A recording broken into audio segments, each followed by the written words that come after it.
So you'd rather go to Eisenhower Park Golf Course with Rob than like go to the fucking Egyptian pyramids? No. Like, what the fuck? That's I would rather $10 billion? No way. Foreplay, presented by Barstool Sports, and also presented by our presenting sponsor, which is Chevy. We love Chevy EVs. So when I get this new Xbox X series, is this going to be like a huge difference? Am I going to be blown away, or is it going to look like the characters are jumping out of my fucking TV, or how's this new thing? Why am I paying $500 for a new thing? It's a graphics card, so it's like it's an upgrade in the graphics. Things move faster. They have higher capabilities, right? So it's like getting a new TV, or new technology where your old TV used to be able to perform at 720p, and the new one's at 4K or 2800p. Everything's just faster, crisper. Things load quicker. So like when you're playing expansive games and you're playing like a Call of Duty, nothing's buffering. Everything's already loaded. It's just a stronger capability, right? It's like everything about it is stronger, faster, better. So like all the old days of like when you turn and everything would populate, all the trees would populate because it's loading. Now the whole world loads within a blink of an eye. You play PGA Tour 2K, and if you're on the bird's eye view, everything is there. Every hole. It's all there. It's a nonstop moving world because it's firing at a billion whatever a second. It's just stronger. Okay, so it's gonna be better. It's gonna be noticeably better. It's noticeably better. It's faster. It's like you turn on a game, it's already on. There's no loading. Everything's on. I don't think I've had an Xbox since the Xbox 360, so this is probably going to blow my mind. I mean, the difference between PS2 versus PS3 and then PS3 to PS4 was light years better. It's just smoother, and the players start to look better. And the biggest one was NBA. They used to start sweating. Remember when they started showing the sweat, and then guys were sweating so much. They were sweating so much it was crazy. They do the zoom in on the trailer, and the guys would be sweating their dicks off. That's what they like to show. Like, oh, look at how the light reflects off the sweat. There's people just in a lab somewhere trying to figure out how to make that sweat glisten, and they usually figure it out. No, they did a great job, and I will say that I went and looked for a couple yesterday. I really underestimated the Columbus Day effect. Places closed early and stuff. I totally off my radar. I was out on the driving range, came back, went to try to get 6, 7 o'clock at night. I'm going to Best Buy's, Walmart, Target. They're just like not open for business. Damn, Columbus Day blew right by me. I didn't realize that was happening yesterday. I used to get Columbus Day off in school, didn't you guys? I forget. I think so, but yeah. I went to a liberal private school, so we called it Indigenous Peoples Day. Yes, I think that's what it's called fair, now, right? Is that what it should? Yeah. But I'm trying to.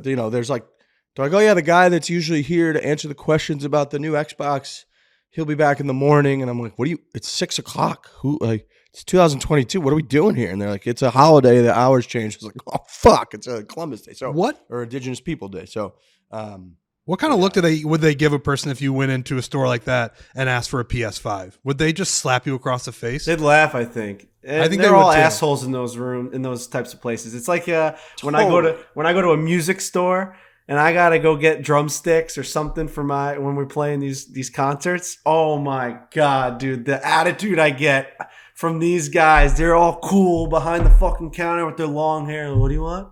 I don't know. Do you have any thing that makes the tom-toms sound better? You want the tom-toms to sound better? What do you mean? Your tom-toms? I'm like, you fucking asshole. I don't know what I'm doing here. Do you say, hey man, I sold out Irving Plaza. I'm going to need these drumsticks now. I'm opening for the Lumineers. I need this. Oh my God, dude, it's the worst. And then you're walking around, they don't want to help you. It's just all those guys. They think you're supposed to know everything. It's like, why are you here then? It's like when Emma and I walk into a Brooklyn wine store and we just are like, we want like an $18 bottle of wine that is gonna be nice, and they're like, oh, what do you usually like? And we're just like, I don't fucking know. Fuck off. I like getting drunk. Yeah, exactly. I like drinking wine, feeling warm inside, and forgetting about my problems. Same. Sounds lovely. That's the goal. Chevy, let's talk about Chevy real quick. For Bolt to Blazer, Equinox to Silverado, Chevy EVs are for everyone everywhere. We love Chevy EVs. They're affordable. You don't have to be rich to have an EV with an established full-line brand like Chevrolet. I think they invented the SUV in 1934. Is that what we came up with via the Google machine? $2,000. $2,000. First car they sold. I think I said $150 when That's where I was at too, but we were way off. That was wrong. But I mean, yeah. It was like the computer analogy that we used. Yeah. It's like we forgot that to create one SUV back then took all of the technology in history up to that point. Right. So of course it's going to be expensive. And then, yeah. All right. EVs. Now you can get EVs.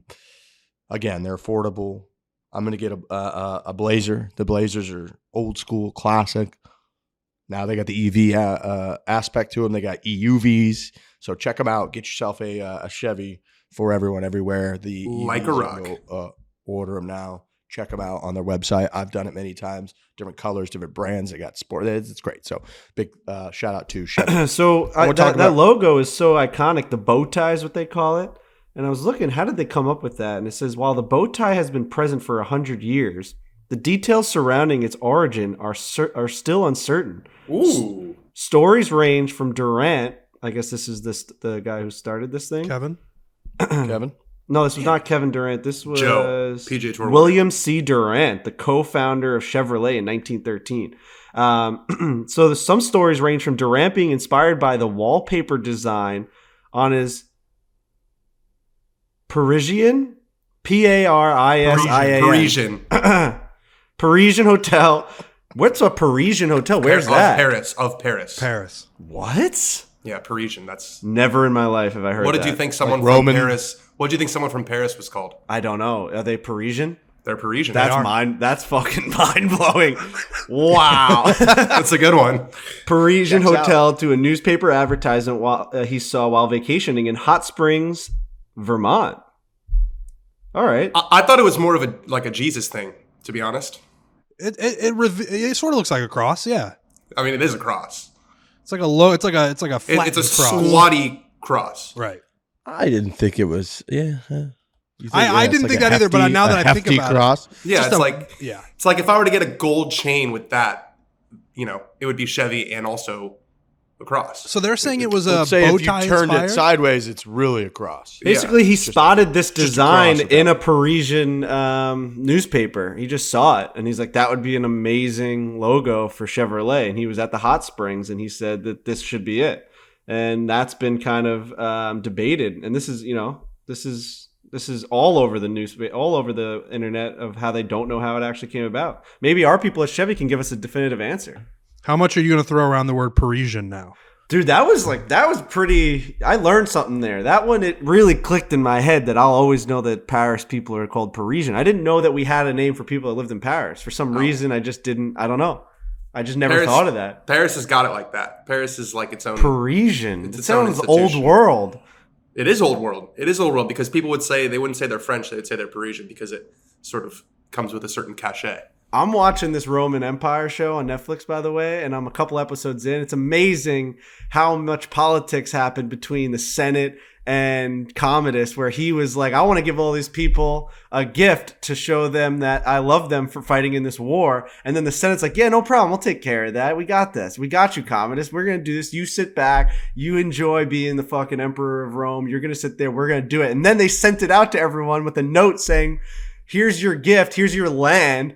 Love the Senate. Like they were just like, we gave this to you. And everyone's like, what the fuck? So then Commodus is like, all right, I want to give one more gift. And he's like, I want to give them a day of games, which is going to be crazy expensive. And the guys are like, well, we can't afford that. He's like, I'll figure it out. And then he does the day of games that he taxes the Senate for the day of games. And he fucks them. And he's like, fuck you. Now I get the fucking big round of applause Dude, when I walk into the Coliseum. This show is unbelievable. I can't believe this shit happened. Same shit happens today. I mean, Right. they go into the Oval Office and have a meeting with the president and agree to come up with some new statute or and literally they have a camera waiting for that person the second they walk out of the Capitol building or the White House, and they jump on CNN or Fox and they're like, I just gave you this. And Right. then the president's like, no, I did. They Right. do the same fucking shit today. Frankie, Politics- you would be great on Drunk History. You would be so Yes, good. yes.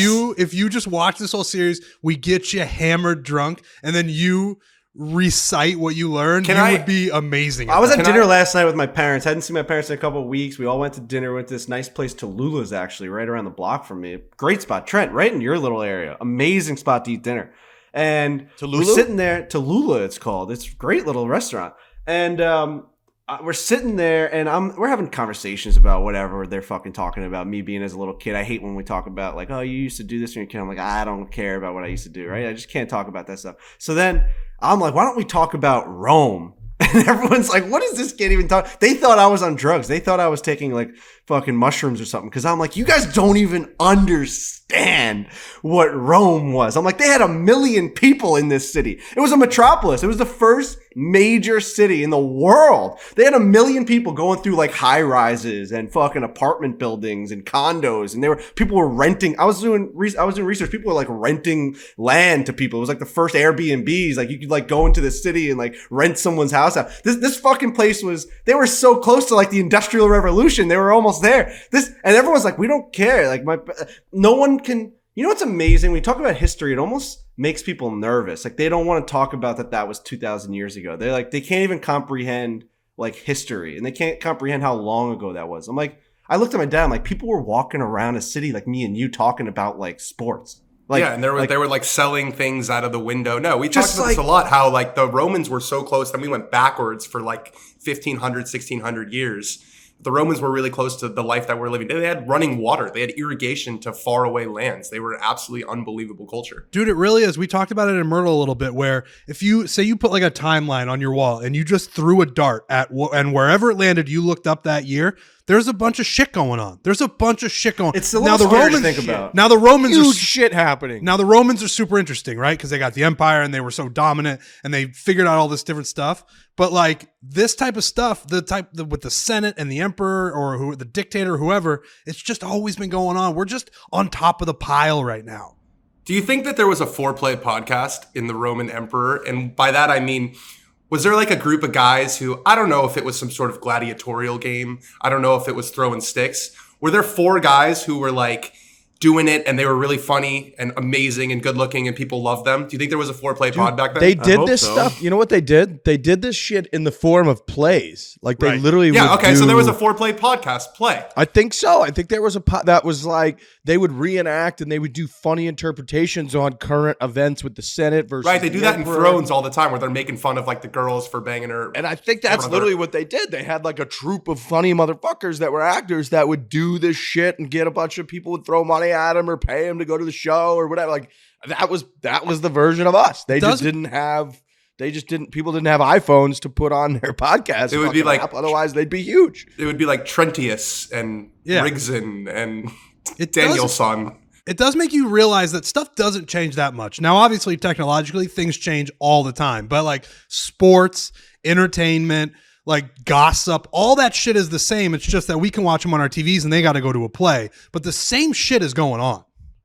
I think a part of the reason Thrones is as big as it is because it's sort of real. Like I think very real. When you watch the Roman Empire series, you're like, this is Game of Thrones. This is exactly what happens. And then that's pretty close to how real our world is. It's just like before they had fucking phones and planes, they flew around with dragons. Like we have dragons now. They're called like F-18s and they fucking shoot missiles at people. It's like, it's the same shit. It's Senate versus executive power. And it's like judicial. And there's, there's the rule of law. And sometimes it's stricter than it is in other places. And sometimes you can uphold it and other times you can't. Like it's wild to think for a long time that if you were an emperor or you were the sole leader, most likely you were going to be killed by somebody, and that's how your reign was going to end. That's just how it ended. It was like eventually someone's going to kill you, and then you just don't rule anymore because you're dead. That was just how it went forever. I'm looking up like what happened in the year 421, right? Probably a lot. Just a lot of shit happened. Rugula, chieftain of the Huns, attacks the Balkans. Theodosius II allows Pannonian Ostrogoths to settle in Thrace to defend the Danube frontier. The Franks conquer new territories in their kingdom and sack the old Roman capital Augusta Treverorum. And so there's just a lot of stuff happening. Right. Like people taking over territories. This guy allowed this one territory to like finally settle and like defend the Danube frontier. The Danube frontier. I mean, what the hell's going on? We're working on that for centuries. We're working on that shit. That was just 1 year. What makes people uncomfortable about talking about history is that the people who were involved in all the activities that you just described, Frankie, that was the most important thing in the world to them. They were like, this matters. We have to do this. And nobody remembers it. So the people who are living now, us, all the stuff that we're doing inevitably just becomes a part of history that nobody talks about. That's what I was going to get at, Trent, was they probably had this conversation in the Roman times. Yep. Where they were like, oh, can you imagine what happened in 700 before Christ? I mean, so much. And then they probably looked at the record books and couldn't believe it. And yeah, I think societies or don't last forever if history tells us anything. The Roman Emperor obviously crashed. The Ottoman Empire crashed. The British Empire, had its day. If we go by history, this American experiment will not last forever. And I think you're right. I think that's a very uncomfortable truth for people to realize. That makes me want to puke. Have you guys watched? I don't want to talk about that. Have you guys watched Thrones? Is everyone no? Damn. What do you haven't watched? You haven't watched fucking Dragons? Damn. Yeah. Should I take your headphones off? I was going to say, you want me to step off for like take your headphones off. We're going to talk about this for a second, and then I'll wave to you. I'll do something. Can you hear us, Dan? You little bitch boy. Can you hear us? Hello. No, you guys want to do game time real quick? I will say it's a little weird to have him just staring at us, almost because he's just going to watch us talk about it. Yeah, at least Trent, when you did it, you went outside the room. You went to the bathroom. You guys just like wave at me when you want me back. Yeah, we have to test if he could hear us. Hey, Dan, you're a little bitch. He definitely can't hear us. Okay, He's not wearing the headphones. I'm just making sure. Hey, Lurch is better at golf than you. Let's talk about game time. Sorry. I fucking heard that. I knew it. I knew it. I fucking knew it. We also all know that he's not. You gotta leave the room, and we will text you. That's been proven. I knew it. I think he's gotta leave the room. He could hear us. I fucking knew he could hear us. Just get it all out. NHL's back. If you want to see any games this season, you need game time. You guys are going to a game Thursday night. Thursday night, game time. The first time using game time for the NHL season. I can't wait. It was as easy as ever. Also, not just hockey. Blink-182 just announced that they are back. Tom is back. They're going on a world tour. They're coming to UBS. They're coming to MSG. They're going to Brooklyn. They're going everywhere. They're coming to your city. They're coming to your city. Blink-182 is coming out with a new album. They're going to MSG? They're going to MSG and UBS. I can't wait. I think they're doing 2 shows at MSG. I can't fucking wait for Blink-182 to come back. And I'm going to go on Game Time the second that those tickets release. And I'm going to go crazy to watch. I saw Blink-182 back in 2000. I was 23 because I remember they saying no one likes you when you're 23, and I was on my 23rd birthday. But it was fucking Matt Skiba. What's my age again? I think that was my first CD I bought. I think that was my first CD I ever bought. Enema of the State. Take off your pants and jacket. And then this new one, the new commercial where it says everyone they're coming and I'm coming. It's the best commercial I've ever seen in my entire life. But I would say I saw Matt Skiba with Blink-182. It just wasn't the same. It's like, come on, he's good. He helped them stay alive. Like the band is still what the band is because Matt filled in, but Tom's back. Game time. Make sure you're on it. Yankees playoffs we got going on. All the MLB playoffs, NHL. I'm excited. It's a great time to have game time. It's like the best time in the world. I think that was Jimmy Eat World that I was humming to earlier, but I kind of put them in the same bucket. Jimmy Eat World. Oh, no, that's disrespect to Blink-182, but it's great. It's fine. Anyways, game time. NHL's back. Blues open up against CBJ, which is a little nerve-wracking. They're on home ice, but then the Blues go west. They go west for like the first week of the season. They go play Edmonton, Seattle. I think they play Winnipeg during that stretch as well. Point is, you should be going to games. You got to get Game Time to go to them or concerts. Download the Game Time app. Go to the account tab to create a login. Redeem code Fore for $20 off your first purchase. Terms apply. Download Game Time. Last-minute tickets. Lowest price guaranteed. Code Fore, $20 off first purchase. Terms apply. Game Time. Dan thinks we've been talking about Dragons this whole time. No, we've been talking about Game Time, but I do want to talk about House of the Dragons. First thing right off the rip that I want to talk about that had me just hooting and hollering in my apartment was when King Viserys made it through another time jump. The fact, dude, I was losing it. I did the Game of Stools podcast a couple weeks ago, like after the first or second episode, and I called him the Tommy Lasorda of Westeros. And dude, he is. He just keeps surviving. No matter what happens, no matter how far we jump ahead, it's like this motherfucker is definitely not making it through another one. And there he looks horrible. Yeah, his face is falling apart, but he looks like he the was thing there. from He's alive. SpongeBob. It's the chocolate. That fucking little piece of shit that was sitting in the wheelchair. It's an amazing show. I do think it's weird how they just keep aging someone like Viserys. How do you say his name? Viserys? Viserys? I don't know if that's right. Just say whatever You know you who want. you're talking about. They keep aging him, and I know he's got this disease, but they keep aging him hundreds of years, and then someone like Daemon hasn't aged a single second, or Sir Kristen Cole hasn't aged a single second since this whole time jump has started. Sir Kristen Cole is still a hot 28-year-old. It's like the craziest thing I've ever seen in my entire life, but the women have all moved up. Like, why have they not aged any of the males? It's the most bizarre thing of all time. It's bizarre. The fact that they're getting away with it, it's like something that somebody would have tried to do 20 or 30 years ago, I feel like. And the fact that they're getting away from it for it, people aren't chirping them. It's pretty fucked up move that all of the women are just aging clearly, and they're to the point where they're different characters, a lot of them. And the men, even the hand is just looks identical to what he looked like 15 years ago. The hand should be 1,000 years old. Otto should be 1,000 years old. He was way older than King Viserys when they started. He looked older then, and now he looks more like Sir Christian Cole than he does fucking the hand. And it's like, I mean, how fucked up is that? I'm glad they're not changing the actor who's playing Daemon because he's great. He's amazing. He's perfect. Aside from all the time jumps, it's an amazing show. They've locked me in for however many years they want to lock me in for. I am now invested in this story. I'm invested in these characters. I thought the king was incredible. Him dying at this point, like, just fucking, he needed a mercy kill 7 episodes ago, but he finally took his last breath. His acting, I know you guys like to chirp me for like thinking I know what good acting is in movies and shows. We can all agree that the acting by that guy is fucking phenomenal. He was able to start as like this cheery, nice, like pussy of a king that didn't have enough rule or power to really talk over anyone, to then he had to act as though he had like the plague, where he was like taking off half his face, and he had to, I mean, think about that drastic change in his day at work. Conversation that's ever his day at work had to be like dying. Like, he had to literally die and walk down this fucking steps and walk up the steps and barely make it. An amazing scene, by the way, Damon helping him up the steps. It was incredible. But yeah, I just think this show is really, really good. I'm happy that we're all on the same page with that.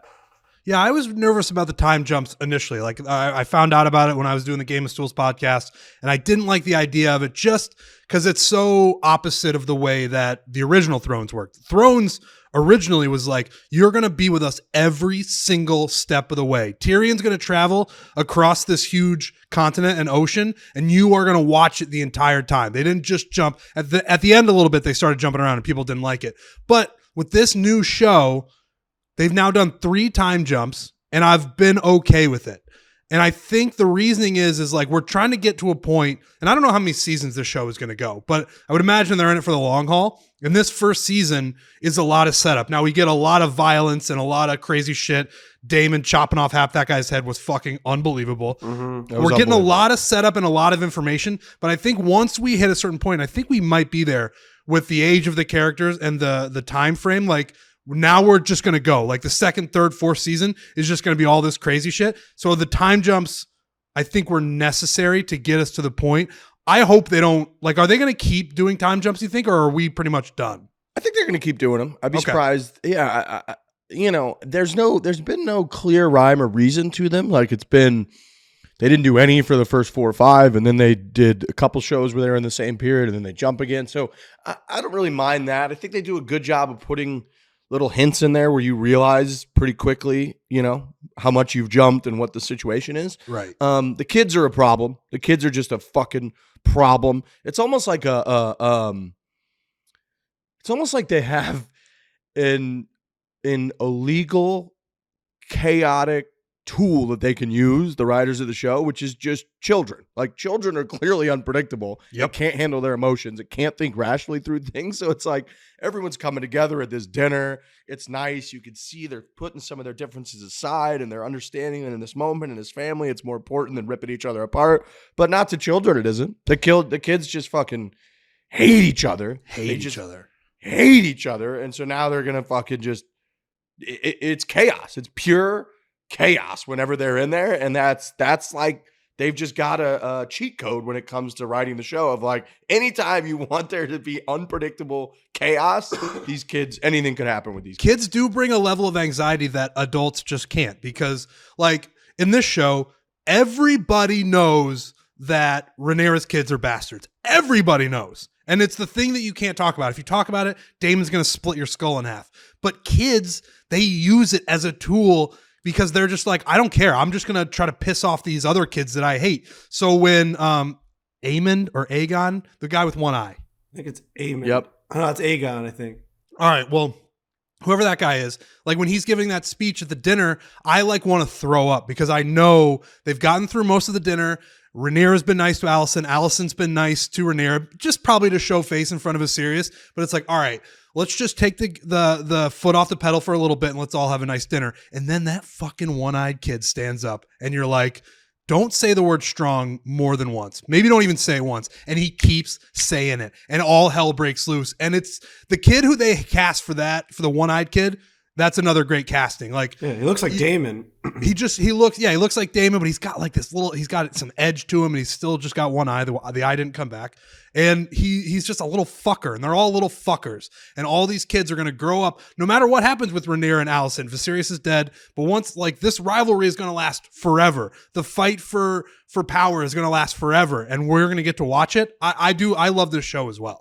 Yeah, and they got to stop naming their kids the same names. Aegon the Conqueror. You got Aegon, who's underneath Viserys and Alicent, and then you also have Aegon now, which is a kid of Daemon and Rhaenyra. And then so now, as Viserys is dying, he's saying Aegon is the one. His what he saw in his dream is he's the one. He's got to be the one. He thought he was talking to Rhaenyra, but really he's talking to Alicent, who also has a son named Aegon, but Rhaenyra has a son named Aegon. So that's going to be the struggle where Alicent's going to say, oh no, the king said that Aegon's supposed to be the ruler.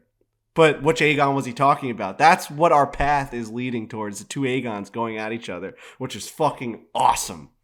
So Danny can probably come back at this point, right? Yeah. It was longer than the fucking show. Dude, you gotta watch it though, because it's. I know. Well, the problem is that Emma's 2 behind, and so yesterday I was like, "Can I watch it?" And she threw a complete fit. So you just gotta lie.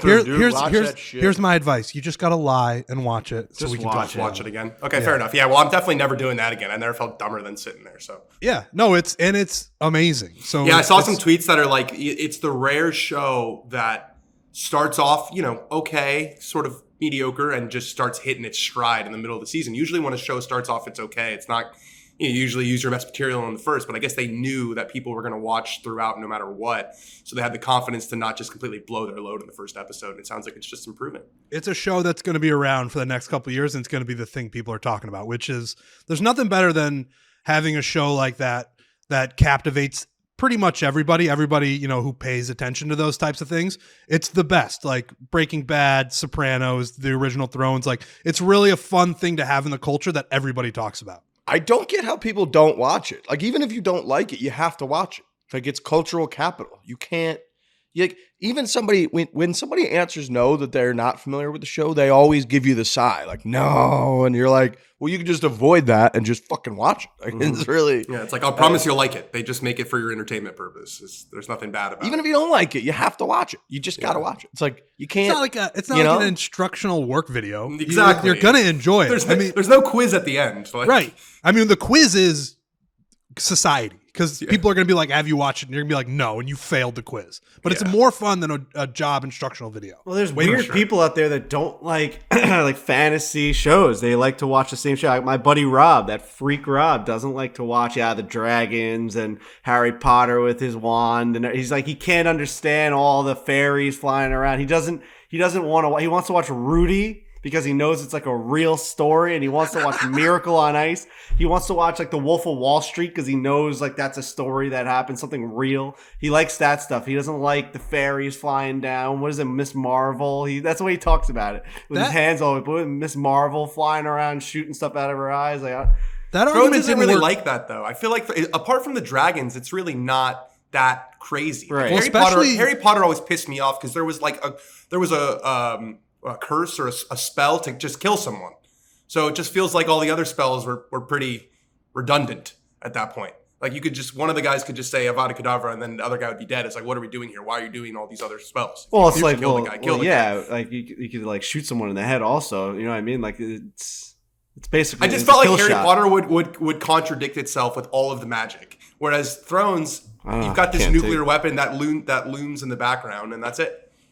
Harry Potter did the magic perfectly. I just want that on record. It's all perfect. I mean, there's anti-Avada Kedavra spells. There are all these things. You know what I mean? Like they can protect themselves. There is one scene in Harry Potter where Harry and Ron, I think, are in trouble, and they're in Dumbledore's office. and there's a plate of sandwiches that continues to replenish when they finish the sandwiches.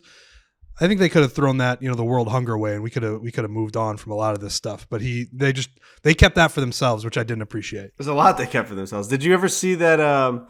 J.K. Rowling, and she always would put out these excerpts of as the world kept going on, even after the book, she'd talk about things this guy was actually gay. She talked a lot about stuff. A lot of Dumbledore being gay, I think. Dumbledore being gay. Well, yeah, she and talked a lot about a lot. It's like no. A lot about trans stuff too. It's like, hey, why aren't there any gay characters in your book? She's like, well, that guy's gay and that guy's gay too. It's right, exactly. Okay.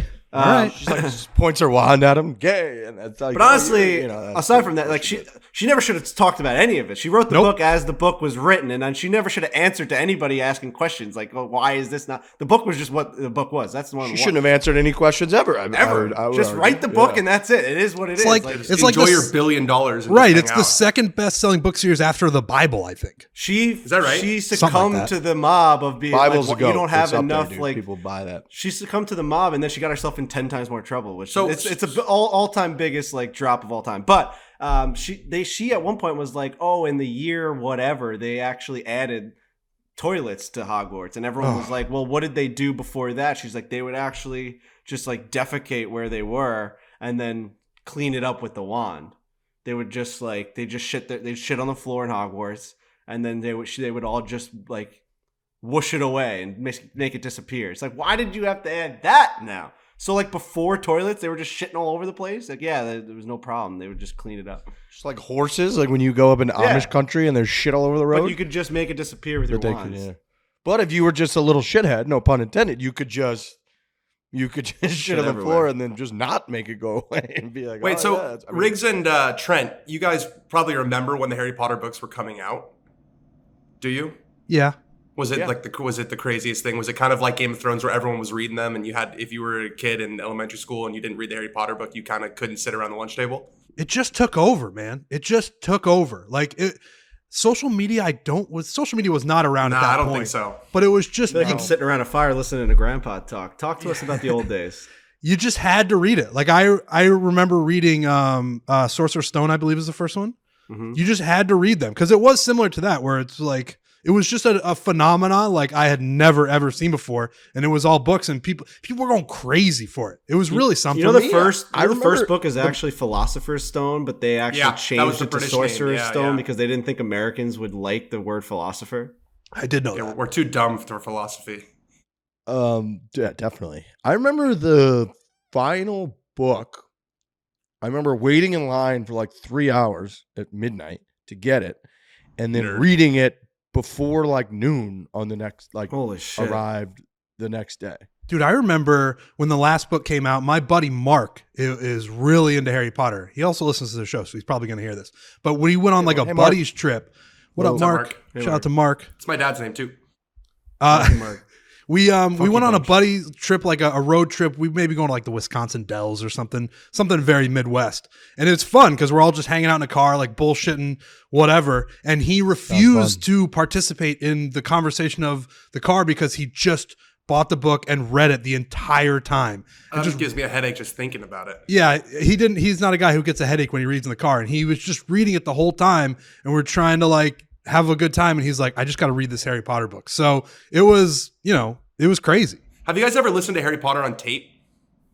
Yeah, the guy's unbelievable. He has 120 different voices for every character. He's absolutely incredible. Yeah, I started actually probably a couple months ago and then stopped, but I have it on my phone, and I'm glad you said that because I'm going to do that again because I want to listen to that book because Kelly Keegs is the biggest fucking Harry Potter fan of all time. Now, huh? Okay. Listening, not reading.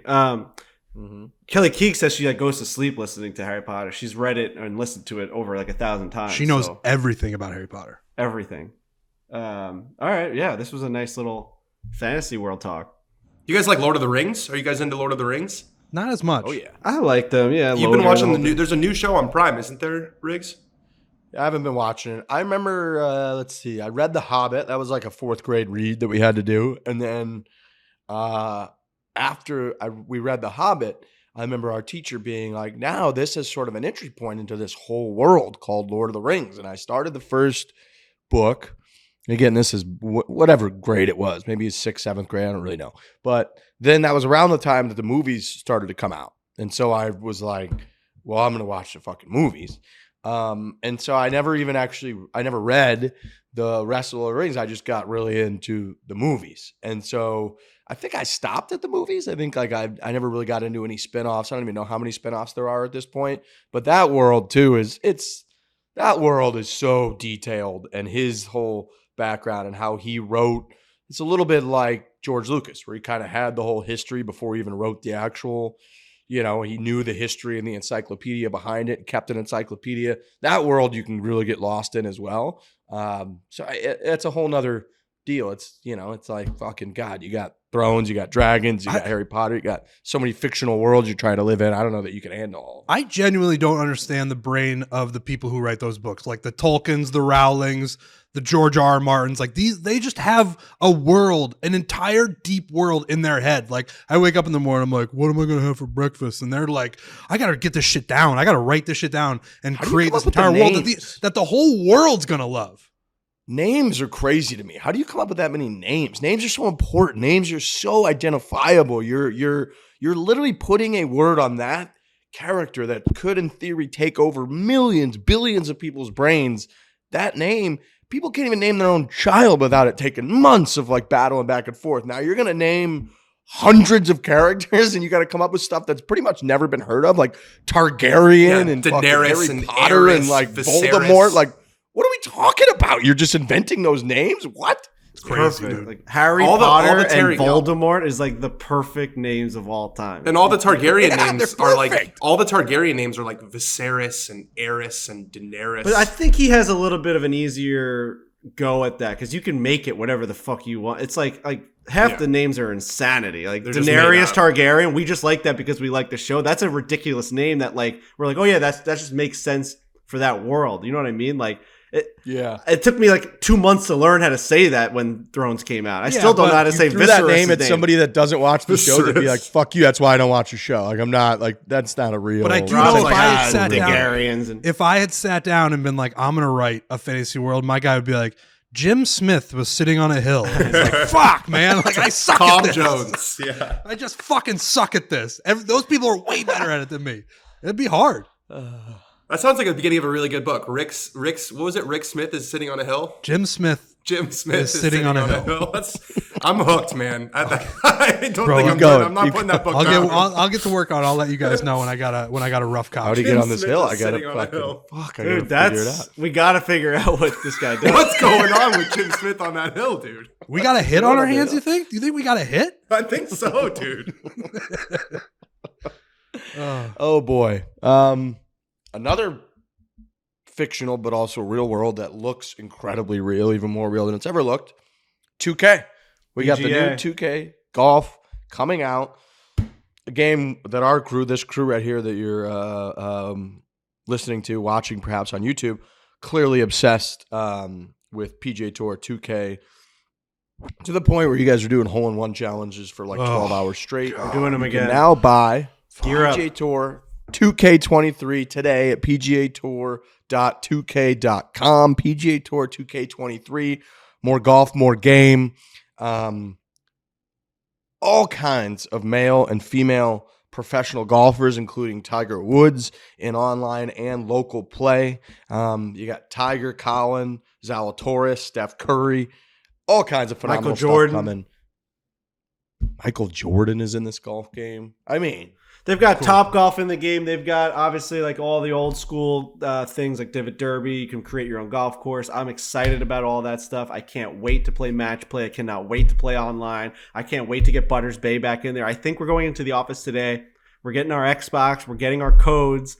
We're going to go home and we're going to set it up tonight. And tonight I got the Yankee game. But after the Yankee game, I'm going to set it up and I'm going to play the shit out of 2K. I'm going to get it all ready. Going to make my player. There's no better feeling than starting a game just from the scratch. Maybe I'll even start a tour. I'll start my own tour player and see if I can make it through Q School and the whole deal. It's going to be so much fun. 2K23 looks incredible. The online capabilities are insane. I can't wait for everyone to see it. I've been seeing a lot of these trailers and a lot of people playing. Crazy Canuck is back in the mix. He's like like he's streaming all his weird shit that he's got going on, and I can't. It's just like this weird world again is back in our lives, Trent. It's like this was our life for a year. That's all I did during COVID was play PGA Tour 2K21. Legitimately, it's the only memory I have of 2021.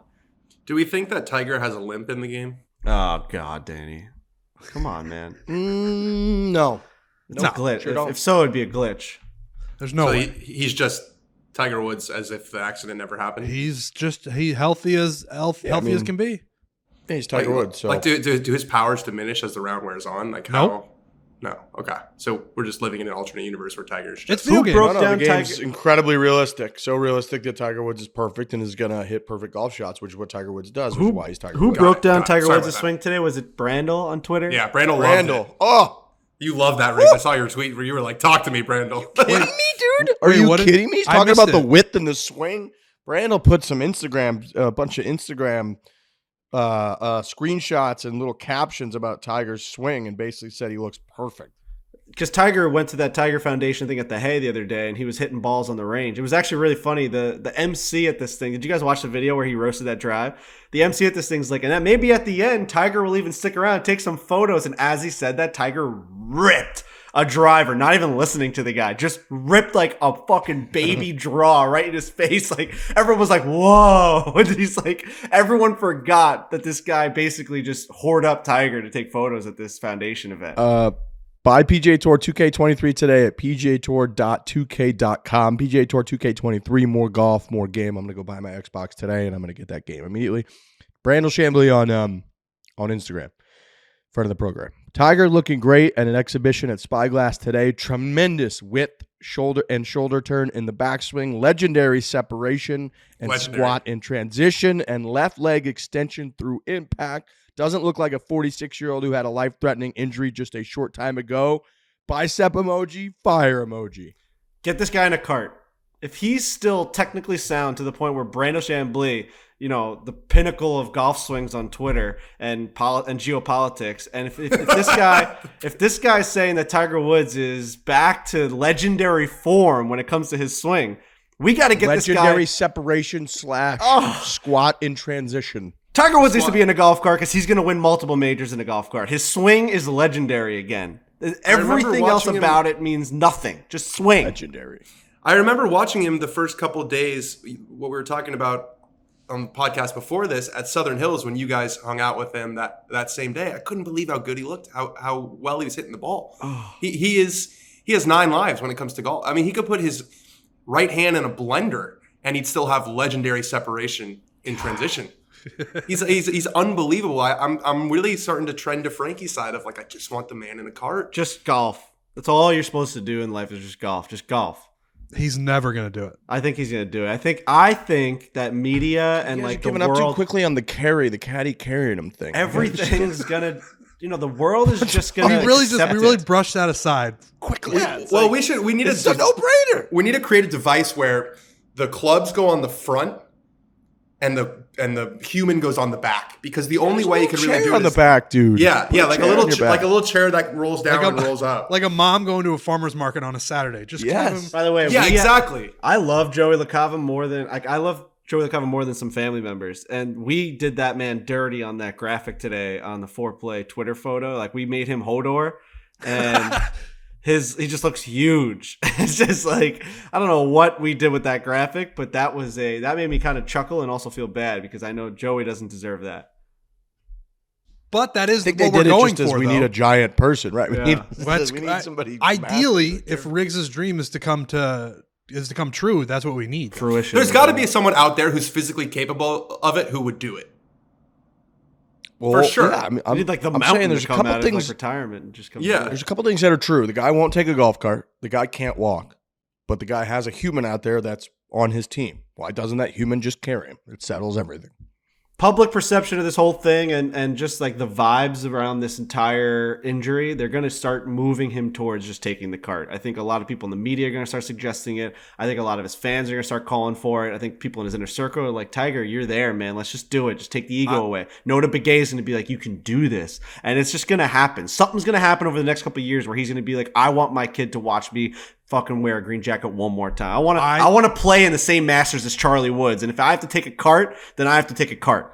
Well, he's gonna be at the PNC, and he's gonna look unbelievable. He's gonna play incredibly well. He's gonna win the thing. Good. He looked good last year, and that was right after he started hitting balls. Well, the dailies are a problem.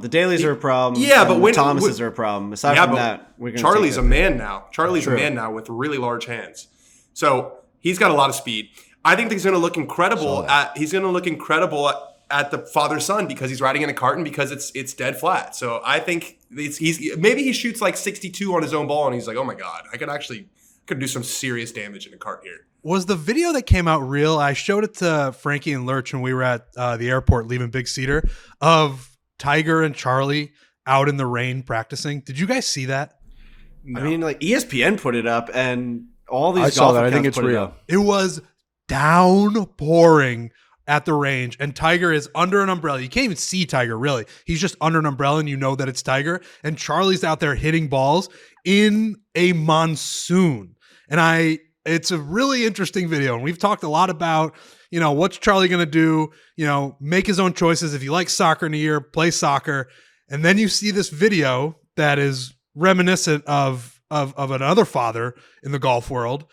And you just see it, and you're like, maybe Charlie really wants it. Does Tiger want it for him a lot too? Like, you don't know. There's no real context, but it was quite the video if it's real. I think Tiger's living vicariously through Charlie for sure. He can't be out there and grind in the rain anymore, but Charlie can. And he's not in that journey, that golf journey that has consumed his life for the past 35 years or whatever it is, but Charlie is. So I think he's getting that itch scratched by Charlie. You just got to hope that Charlie's into it.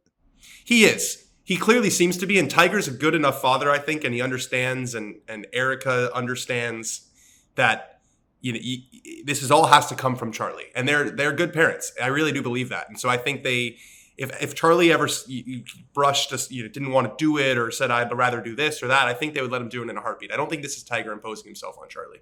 Okay. Charlie's the guy who begged him to play in the first place, who begged him to play in the PNC in the first place. Just, you can't baby your kid either. If he's like, I don't want to practice today, you can't, come on. Listen, it's about as most of a gray area as you can have. Like a father who is a legend, the legend of all legends. The legend has a son who shows some interest in golf, shows some promise, shows some skill, and, who's motivating who? And I genuinely do think that like Charlie's super into it. Everything we've seen, he's super into it. Every year at the PNC seems like the best time of his life. So I think he's into it. I think it's all good. It was like Earl would be like, yeah, Tiger pretty much like he begs us to go out to the range, and there's footage of Earl like got him by the collar, just dragging him out to the tee. So I mean, look, at some point you can't. The child does have to want it, I agree. But you also, you can't just cater to everything a child wants. Otherwise, they're just going to be, drinking Coca-Cola Classic 24/7 and eating like cheesy puffs. You got to, some level, you got to kind of run. Trent, that felt like a shot at me. Trent, that was fucked up.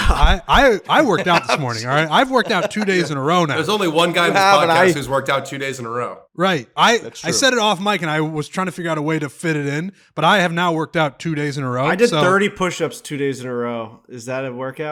Dude, it's all, and I said this on the last podcast. Did you sweat? Anything? No. Oh, you got to sweat a little bit, but anything that you weren't doing before that you're doing now, that's progress. That's it. My heart race, though. That's good. I've worked out 2 days in a row. That's really good. That's like 2's a streak. I was so sweaty this morning. Yeah, but how good was that shower afterwards?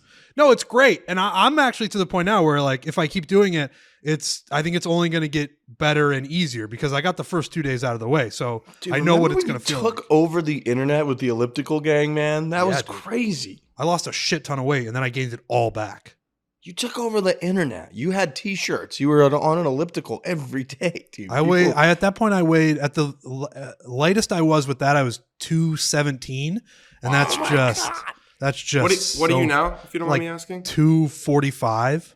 What is Lurch? Just 265, probably 270, 275. Yeah, he's probably pushing 280 after all that tomahawk. He's got to be close to 280. Wait, what do you do when you're on the treadmill? Because my problem is I get so bored, man. Do you watch something? Or are you just listening to music? I've been listening to music. Listen to a book. I listen. Audiobook. Yeah, you can listen to audiobooks. I've been listening to hardcore gangster rap. That's what I feel like. An audiobook, I would just be like, I'm not fucking running. I'm going to go get a latte and sit on the corner. First day I listened to Get Rich or Die Trying, 50 Cent, maybe the best album of all time. And today I listened to Ready to Die by Notorious B.I.G. Just, you need something that's just like going to get you into it. You That's can't what I'm saying. You might fall asleep if you How are listen to your an knees? audiobook. Are you on a treadmill or are you on elliptical? Treadmill. How are your So far- knees doing? How about So far, yesterday? So far, so good. I roll up to the driving range at Greyhawk Golf Club. There's only one other human on the range, probably 3 bays to the left of me. And he's probably a 75-year-old man. And he, as soon as I walk up, he goes, grabs his phone, and I can hear that there's music, like classic rock playing out of it. And he goes, young man, is this okay or is this going to bother you? It's a 75-year-old man playing music on Good his for phone. him. I was That's like, awesome. I was like, I love it. And he's like, okay, great. Just let me know if it bothers you. He just had his phone sitting on top of the little thing that holds your clubs and was just hitting ball after ball, listening to some classic rock. It was like Bob Seger was on there. It was John Cougar Mellencamp. I was like, this is great. Yeah.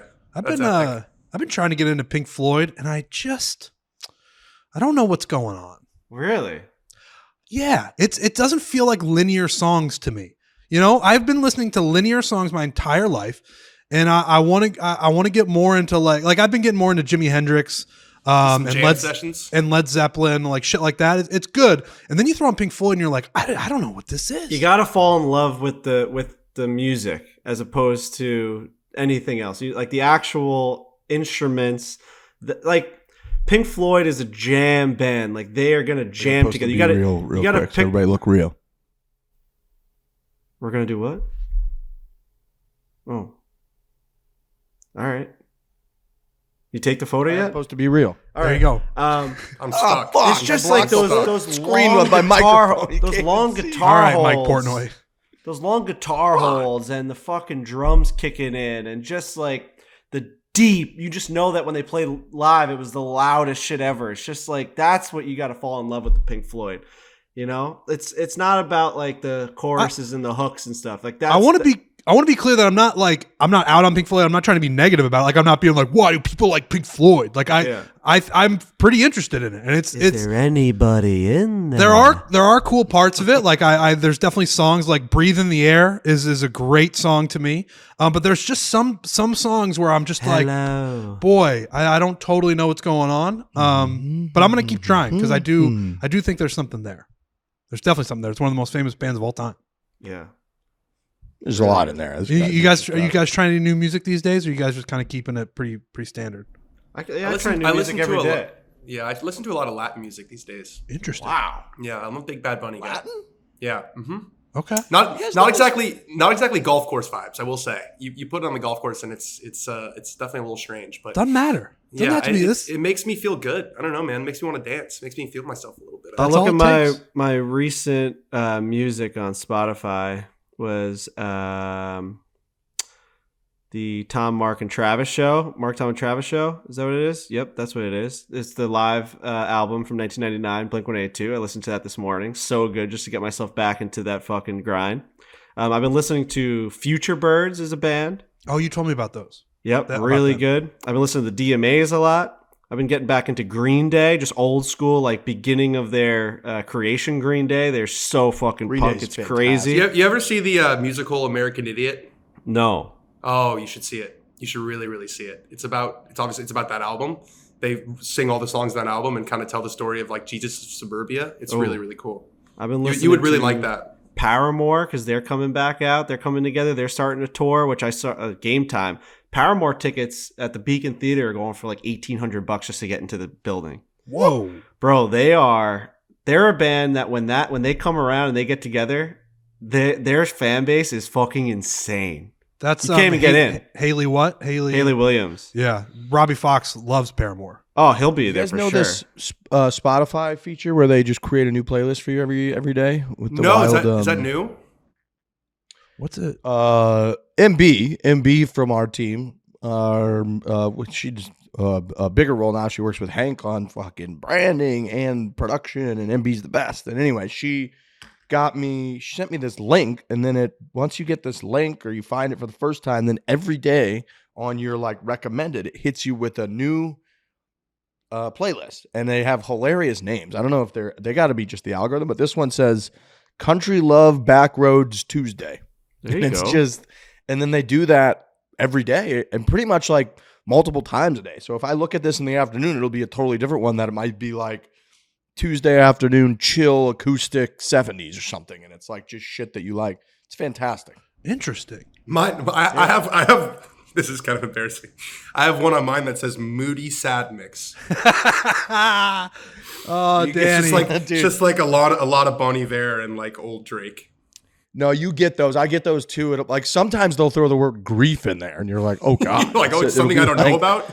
Yeah, it'd be like Thursday morning grief, and you're like, so is it under your top mixes? Is that what it is? It's just like on the home screen where it says "Good Afternoon." Underneath it has the podcasts that I listen to, and then it has Moody Sad Mix. Mine has Tyler Childers mix, Fleetwood Mac mix, and then Happy mix.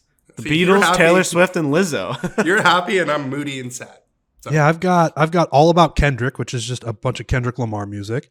I've got Recently Played. I've got Jump Back In, which the first one is The Dark Side of the Moon because I've really been giving that a go. But I don't have this one, Trent. Here's my 2010s mix: The Lumineers, Camp, and Action Bronson. I love all three of those. Camp is, I don't know how well known Camp is. They're probably a huge band. And I'm just going to be like, hey, you got to check out this new band. Camp is amazing. CAAMP. Yeah. Wow. Really good. Really good. Like stunningly good. So I just text you guys a link. And I think that link, if you click it, I think should take you to your own version of what I've got based on your own stuff. Oh, yeah. On Spotify. 90s alternative rock Tuesday afternoon. First song, Semitron Kind of Life. And then we go into the Joker. I mean, I love this. This is good. Dude, it's awesome. It's great. My Spotify just bailed on me, but yeah, music's fucking amazing, man. Yeah, my first one is Hip Hop Head Conscious Rap. Interesting. Sounds lovely. It does. It's got a lot of great songs on it.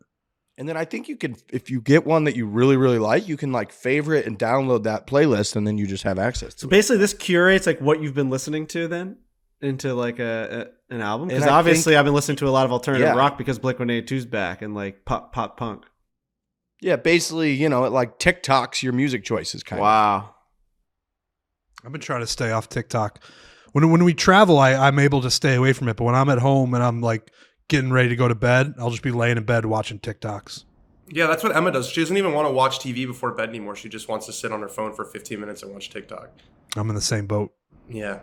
I have a recommendation for music. Oh my God, I'm going to have to look it up now. But basically, there's this YouTube series.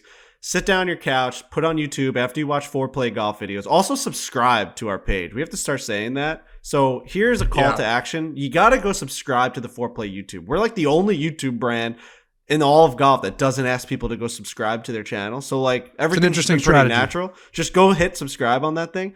After you do that, I'm not even gonna say please. Like just do it. Do it. Do it. It's just like remember we used to call out names. Yeah, like Alex. Maybe we should do that again. Hey Mike, I know you're thinking about subscribing. Fucking subscribe. There's a Mike out there that just subscribed. Like that's how that works. Like he listened to that and then he just like, all right. Yeah, I'm talking to you, Mike, and you too, Rob, and Tyler, and you too, Jim Smith, who's sitting on a hill. Sitting on Patricia. I know there's a Patricia. There's got to be a Patricia that listens to this thing. You have his phone on the hill, Trent? Can he subscribe? Hold on. This is not my creative process. All right, I got He needs absolute silence. After you do that, go to this. Type in. There's this show, and I think it's an Australian show. I'm big into Australian bands. I love the DMAs. I love Spacey Jane. So I'm really into that stuff. And then I found more bands. I need to be into more bands. Dude, try DMAs. DMAs is great. DMAs Frankie introduced me to them. Yeah. So there's this channel, and I think it's like their big MTV. It's called Triple J. And they've got like 1.6 million subscribers. Basically, they get all these bands, all these bands to come in, and they do covers.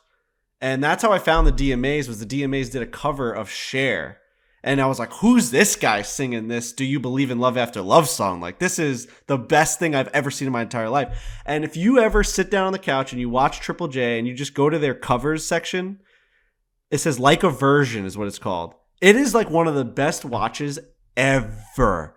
It's a bunch of really talented people coming up with really unique covers of songs that you know, and you just scroll through them and find a song that you like, and you can't believe the way these famous bands in Australia can come up with these songs. Like they do totally different spins on them. Like this one band did a spin on Pink Floyd, and they did a medley of 4 Pink Floyd songs, and it was fucking awesome.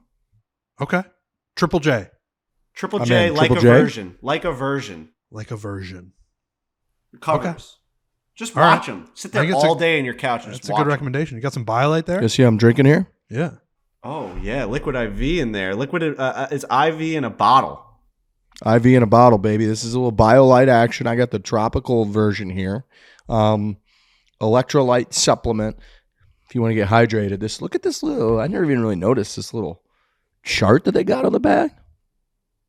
Look at this chart. It's like talking about leading where BioLite. I think BioLite saved my life over this past couple months. We've been traveling a lot. I've had it on me on the road, and then when I come home, I am so dehydrated because I'm eating salty foods. We're eating out of like fast food joints. We're at airports. I come home. I'm not really drinking that much water. I go into my refrigerator. I have BioLite stocked out the ass, and I grab a bottle, and I feel like it's a cheat code. I feel like I've cheated the system where I haven't drank water all day, and now all of a sudden I have, how many is it? Is it 6.5 sports drinks? Correct. Mm-hmm. That's insane. I mean, think about how much time and effort that would take to drink 6.5 sports drinks, and how unhealthy that would be with all the sugar and all the stuff. It'd be crazy. You're peeing so much. It'd be crazy. So BioLite has just advanced. You want to talk about technology in the Roman days and all this shit? They came up with fucking IV in a bottle. Where are we at in the world where we figured that out? Communist. BioLite is a physician-formulated recovery drink made with all natural ingredients that will help you feel better fast. BioLite now available to purchase directly on their website. You go to drinkbiolite.com/barstool. Use the code FOREPLAY, which is our podcast, FOREPLAY, for 10% off your first order. Drinkbiolite.com/barstool. Code is FOREPLAY. Get 10% off your first order. I have my fridge stocked as well. It's great, especially if you're going to have a few drinks, cocktails, even coffee can dehydrate you a little bit. If you live out in the desert where I live, it could get dry and dehydrate you quickly. You got to have this puppy. It's just one of them, and you feel a million times better. So IV in a bottle, BioLite, codes FOREPLAY, get 10% off. Halloween. You guys got any Halloween plans? Spooky? You gonna get? Are we gonna do costumes this year? I know we were last year. So last year, no offense, Dan, we got super into Christmas. We made sure everybody got a Christmas tree. Mean, no offense. You don't celebrate Christmas. I can still get into Christmas with you guys. It's Christmas spirit. Come on. You're going to teach us about Hanukkah. Yeah, I actually was going to say I want to do a drunk history with you, Frankie, about Hanukkah. Okay. I like it.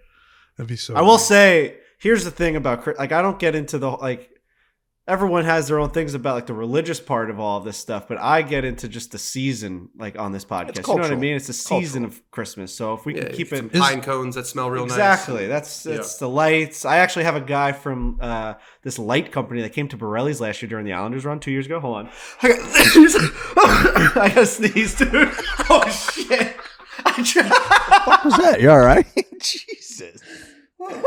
First time sneezing? Bro, that's about as close as you can get to an aneurysm that I've ever seen, dude. I instinctively grabbed my phone and almost called 911. It was like, that guy is in a bad spot. Dude, I tried to say I had to sneeze as the sneeze came out. I've never really done that. Never spoken mid-sneeze. That was something. I can't imagine what that looked like. We need the slow-mo on that, boys. That was bad. Pull a muscle there, Frank? I've got this guy coming to check out. I think I'm going to go crazy on my house with lights this year. I think I'm doing the whole tight trim all over the place, like Clark Griswold type bullshit, because first year with my own house, I thought, why not just go all out on it? I want my neighbors to be like, look at this asshole coming into town, just lighting up the entire block with all these things. I will never, and this is a promise, I will never do any of the blow-ups. I'll never do that. No nativity scene in your I won't lawn. do the blow-ups. The blow-ups are too much for me. You got blow-up reindeer all over the place. I told you about the one we had when we had the reindeer in my front yard. They weren't blow-ups. They were like the ones with the white, almost like... So that's class. Yeah, I like that. They had like the white, almost twigs. They almost look like they're made out of twigs. You know what I'm saying?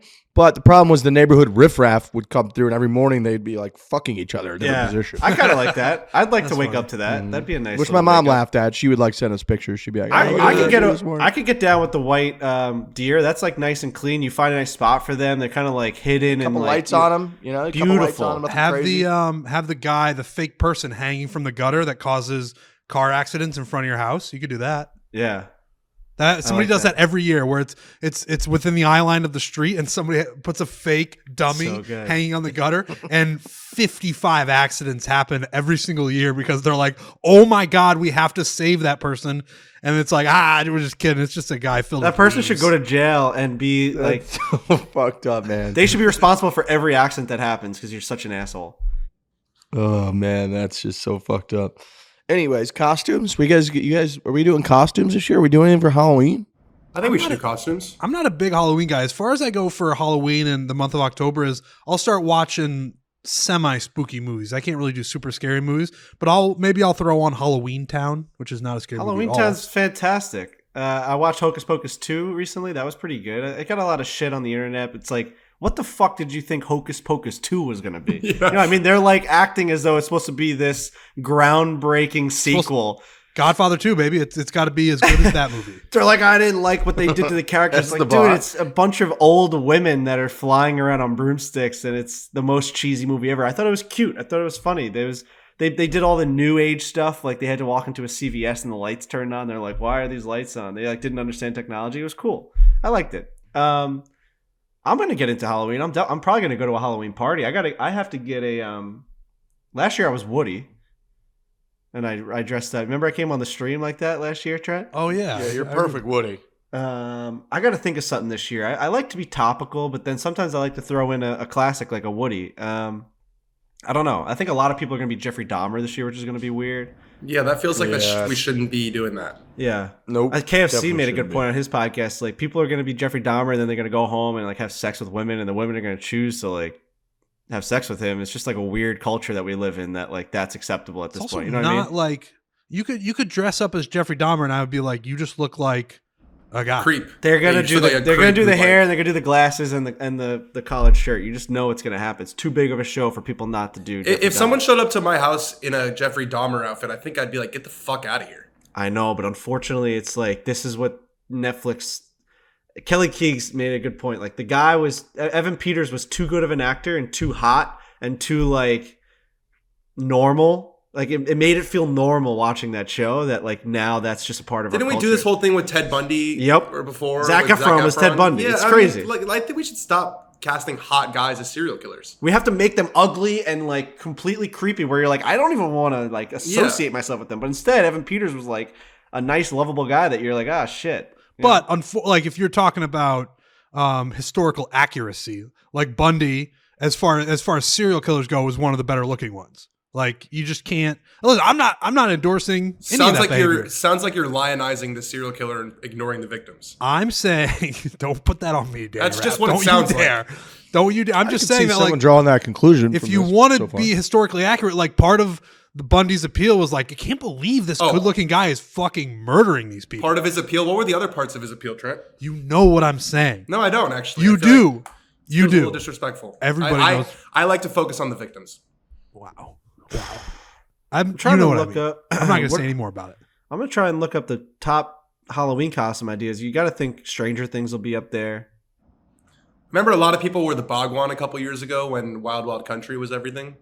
Yeah. Oh, Max from Stranger Things. All you got to do is for girls, you got to have those headphones in. I mean, come on. That's as easy. Did you guys watch Stranger Things? No. I watched the first couple seasons, and then it got really... What the fuck is happening right now? Not the most recent one. I watched everyone up until then. All right, so you just had this whole conversation about being involved in like a culture show, and everyone's talking about it. It's not like that. It's not Thrones. Come on. It's the first time it's come across my desk with a look like that.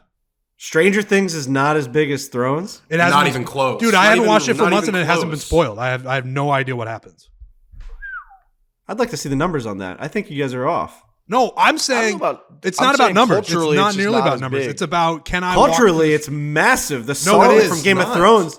Can I walk the? It is. No, it definitely is. But can I walk? Insane right now. The song from Stranger Things is like the running up that hill by what's her name. It's like it's taken over the world. It's the big.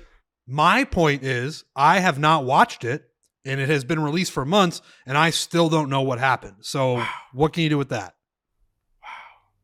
Like, if Thrones, Danny had to take out his headphones because we're like, we have to talk about this. Stranger Things, just nobody comes up to me and says, hey man, you see what happened with 11? Wow. I'll watch it at some point. It's so good. It's so I'm not good. denying that. I'm not saying First it's season, bad. first I'm not denying that. I'm not saying first it's season, bad. first season was some of the best like OG Netflix binge watch. Still Watch it is. in 2 sittings. That was some Barbie good and stuff. Ken is a big one that's coming back because that movie's coming out. Margot Robbie and Imagine there's gonna be some Top Gun, some Top Cruise. Oh, Oh, definitely yeah. some Top Gun. Good call. Aviators out there, people, doing the whole thing. Kourtney Kardashian and fucking Travis Barker. Yuck. They're happy. You know? But it's like being that for Halloween. I guess you could. I mean, a lot of people will be that for Halloween. Travis Barker's very easily like costumable. You do Yeah, all just the tattoos on your face. tattoos. You wear the beanie. You have drumsticks in your hand. I mean, I could go as that. That's actually. I usually get a few kinda like get a that. few luggage guys every year. People do that. It's a black crew neck and khakis. It's pretty easy to put I together. usually I already, get the I already pizza have a review guy. tattoo. I already have a tattoo, so I'm basically halfway there. Oh, there you go. Maybe I'll just do Travis Travis Barker. Yeah, pizza reviews were a big one. Like Dave and then the camera guy, somebody holding the camera. That was big. Yep. They always used to have a little hat on. You know what was fucked is the girl would always be Frankie. Definitely. Always. So it'd be a couples thing, and the girl would always be Frankie. She'd put her hair up in the hat, and she looked just like me. Every time I got it tweeted at me, it's like, wow, that looks just like me. Wearing like a flannel, a white t-shirt, jeans, Converse sneakers, an Islanders cap, and I had a little thing. I got to go back and look at these. They look just like me because I have a feminine face. Not anymore though. Not once you get in the gym. We're starting now. That's right. Oh, 2 people are days in going a to row go for as me. Wordle? Are people going to go as Wordle? Probably. That's a 0. That's getting kicked out of zero. the apartment as well. Have you guys seen that movie Everything Everywhere All at Once yet? No, but No. that's one I definitely want to watch. I'm going to watch that within the next couple of days. I also want to watch the Olivia Wilde movie that started all that drama. Darling something? Like Don't Worry, Darling, I think it's Yeah, called. I heard that movie sucked. For I heard like it's how much bad drama. too, but it was talk about culturally relevant. I feel like I need to see if there's really the sparks on camera that everyone talks about. True. Elvis will be a big one, It's pretty timeless. but just because of that movie, Oh, you know. I didn't think about that. All right, well, I'll figure something out. I don't really love that list. No. You think people are gonna be Tiger Woods in it with like a limp going on this year? It's pretty disrespectful to the GOAT if they do that. Right. Those I are think Jack so. Nicklaus fans. I think we Well, just you gave some said he people should an be limping idea. in the video game. Yeah, Dan. That was a I know. question, Riggs. That was a question. I think we just gave people ideas of doing that for sure. Tiger with like crutches or something, Oh. Uh-huh. for sure. Yeah. That'll happen. What if Never we mind. got 4 guys? What if we get like a group of 5 guys to be foreplay, and they send it at us? They go to a big party, they go to a bar, and they're us. We've gotten that before, but I don't know if we've gotten like You need one guy who weighs 285 pounds, and then you go from there. Right. And then he should only be there for like, the first hour of the party. If you here, I mean, that's a fail safe. Like I'm gonna retweet that every day of the week. So if I see a 5-some of the foreplay guys at a bar or at a party, look gotta like think us. though- What would those costumes look like though? Right, you Trent, need you to could have- do the luggage guy. You need to have determined like features that people know, and I don't know I if know. like we're just 4 too, or like- 5 white guys. I know. bland. I'm just the fucking nerd who took Lurch's job, apparently. You're a so. nerd. You're a nerd. Right.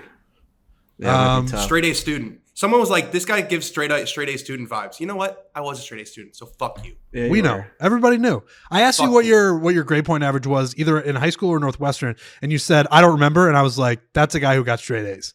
He's like, oh, I don't remember because it's probably a 3.98. Since when are we demonizing straight A's? Straight A's, that's good. That's a good thing. Nobody said we're demonizing them. They're just trying to peg you. People were just always trying to peg someone for who they think they are, and they were right about, that's Yeah, so shout out. You were right. Yeah. yeah. You have to live somewhere, folks. Might as well own it. CrossCountry Mortgage is going to help you do that. Unless you are more interested in paying someone else's mortgage, it's a good time to buy when you are ready to buy. CrossCountry Mortgage listens, understands, and communicates throughout the entire loan process. Provide more loan options tailored to your financial capabilities. Innovative technology focuses on what's important to fulfill your loan needs. Faster closing times than the competition, stable monthly payments, and low to no down payments. Access your equity to use for larger expenses, from debt consolidation to home renovations. Home renovations are great. And who doesn't love swag? You can get a free Barstool and CrossCountry Mortgage sweatshirt when you sign up to refi or get pre-approval while supplies last, of course. See if you qualify today. Visit ccm.com/barstool now. CrossCountry Mortgage LLC, NMLS 3029. All loans are subject to underwriting approval. www.nmlsconsumeraccess.org. We love CrossCountry Mortgage, as Frankie said on the last show. Pretty hard to imagine that a mortgage company would be something that you fell in love with, but we're in love with CrossCountry Mortgage, so shout out to them. Isn't that right, Frankie? Bro? Shout out to CrossCountry Mortgage. They got it all. They get you through the whole process. They're amazing people helping people. And then even after you're done, like I've said a million times, the biggest, coolest piece of technology that you'll get when in regards to a mortgage and a loan is the home bot. They send it right to your email. You finally, you know what you're talking about. You get to have conversations at the dinner table being like, you know what these interest rates are doing right now? Can you imagine what you talk to your neighbor and be like, you guys see what the value of the street is going up? And I say, your value is going up. Maybe it's time for you to move out of here, neighbor. You know what I mean? Like, these are conversations you can start having because HomeBot is sent to you from CrossCountry Mortgage. I've told so many people, Frankie, when you said I'm in debt to CrossCountry Mortgage, and it gets a laugh every single time. Yeah, I am. Really one of your best pitches. You're really good at ads, dude. I got to give you that. I appreciate that. After like a month and a half, I can definitively say that you're fucking really good at ads. You're very earnest. You're very honest. I don't know if you actually love all these products. You're just so passionate about everything. It's like you could bring up peanut, and Frankie will go on like some tirade for 5 minutes. Well, we use this shit. We use this stuff. Fucking ads. No, you're a pitch man. You're a really, really good pitch man. Luckily, we have good enough sponsors and partners that we use their stuff. I literally use Simply Safe every single day. I literally am in debt to CrossCountry Mortgage. I drink BioLite. My entire fridge is filled with BioLite. We use tailor-made products. We wear Peter Millar. It's a good setup for the boys. Everything I do is our sponsors. Every single thing we have. I use Rocket Money for all of my expenses. Speaking of a sponsor, I'm feeling good this morning. Whoa, I got 93% recovery today. I actually have been off my Whoop game because I can't keep it on my wrist because it keeps popping off every time I take a golf swing. I need a new band. I need a new band and like casing. That's something that I've been meaning to ask Jake Bass about, or maybe I can just go. Is there like a Whoop store? Where do you go for Whoop? There is a Whoop store? They're definitely like an online store. Oh yeah, so I'll just order one because I need to get back on the Whoop game. Website, I think we call it. I'm a brick and mortar Whoops. Not that I know of. I'm currently Whoop chargerless, so I got to get that squared away. That was always. So I lose everything. I went into Verizon yesterday to get the new iPhone, and I gotta wait. I had to order one. It's gonna come in like November, but I have to get the one with 1 terabyte because we use so much storage. You don't like to use the cloud? Yeah, I mean, I like the cloud, but that doesn't mean it's never going to store on your phone, right? Don't you like to have it on your phone? You have it on your phone, but it's on the cloud too. So like what it does is it's basically like smart saving where like it's things that you viewed recently or whatever, it's always saved on your phone, but then all old videos or old pictures will be stored in the cloud. All you got to do is click on it. It downloads it for a second and you get to watch it. But that's just like unlimited storage and shit. I'm not saying I use it. I just asked you because I don't use that much storage for some reason. I just wonder, instead of getting the terabyte. I use an amazing amount, but it's with a lot of the, like the videos that we film for whatever I think it's like an extra, several $100s, but it's like, this is what we do. So I want to have a stronger phone. It's a business expense. It's got more, it's just got more space. And over the course of the contract, they like bake it into your bill. You don't even really see it. No. It's not real.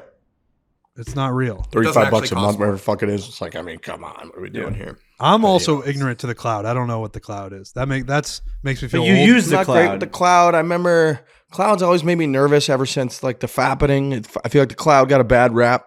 People like could just. You're worried about your nudes getting out. You're worried about your butt cheeks being on the internet. I get it. Yeah.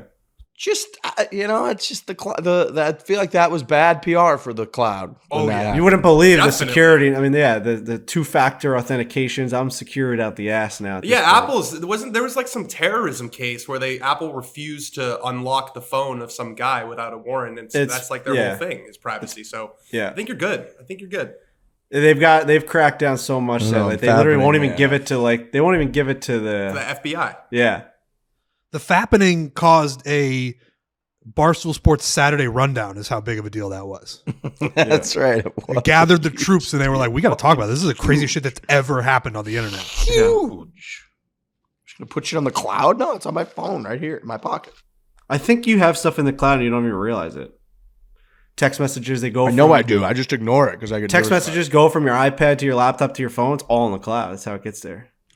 Text messages I'm not too worried about. I'm saying all that. Photos. If there's photos on your I'm not even iPad, worried about any of my photos or videos. I don't know. Right. I'm not talking about anything we have to be worried about. I'm just letting you guys know you use the cloud. I don't know why every time I say something about the cloud, you keep saying you're not worried about it. I'm just telling you about the cloud. I'm a little worried about the cloud, just as a general idea. Like Trent, like if you go to your laptop or your MacBook and like your stuff's there, it's all in the cloud being stored, and that's how it's pushing it out there. Nope. It is. Yeah, I don't think that's right. I don't think so. It is right. Let's stop. I want to stop talking about the cloud. So do I. Yeah, me too. Too many people listening to talking this about it that, makes like, you know more about the vulnerable to the cloud problems. You know, I wouldn't be. I wouldn't be opposed to taking this out of the show. No cloud. What's this? What's going on with the cloud? What is this? Where is the cloud? I don't know, but what's this It's text Storage? message? It's in a server somewhere. What's Yeah, this it's like I text always think of message I just Silicon got? Valley. You know, in Silicon, you guys watch Silicon Valley? First couple seasons, yeah. Well, they put the box into that huge storage room. That's what I picture when I hear the cloud. Just a huge underground, massive warehouse somewhere. That's the cloud. Frankie, what are you looking With at? servers. I got a text message saying, "Oh my god, the all blacked out stealth driver is unbelievable." So I said, "What the fuck is that?" So now I'm frantically looking around. I go on TaylorMade Golf Instagram, and they're saying an all black stealth driver is dropping exclusively on TaylorMade's website on Thursday. Act accordingly. This video is fucking insane. Blacked out stealth is nuts. Oh my god, look at that thing. Wow. Now I gotta find it. Wow. Yeah. Fully customizable, right? Yeah, that's a winner though. The blackout is a winner. I like my red face. I like the OG. So do I, but just like after using it for a while, seeing like the blacked out one is always a Yeah. cool little. Little wrinkle. It's just blacked out's clean, man. Wow. Yeah, it's always just all The matte black is so with the clean. with the black Wow. face. I love the matte black. Whenever I have a driver, the old drivers that were shiny on top and they're glaring, not a fan. God, this driver is sexy. Wow. Can't take my eyes off it. Let's put that picture of that driver on the cloud. I think. You know what the problem is? Matt Barzell took my idea of going like an Islander route. He did the Islander stealth driver, so I really can't copy that. So I think I might, for the next one, either just go all black because I don't think I can keep my eyes off that thing. What about the? Could you do like a inverse of what he did? So like Like orange wherever face? he went blue, you go orange. You go. You know what I'm saying? I could do that. Is the orange face too much? It might be a little too bright. I don't know. I feel like there's something about that. Like, I feel like the approach to the ball and the way the club sits is a huge part of how much confidence you have in hitting it. You know what I mean?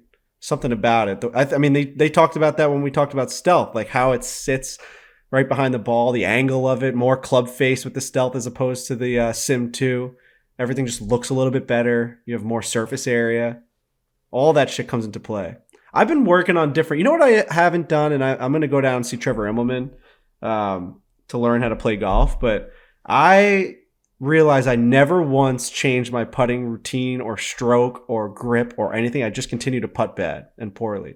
So I was downstairs putting at my house, like on the rug, and just trying to figure out why don't I ever experiment with things. The guy who was doing that hockey putting stroke the other day, it's like he's just like the best putter in the league, in the tour right now. It's like the craziest thing I've ever seen. He's got that ridiculous putter grip, hockey grip.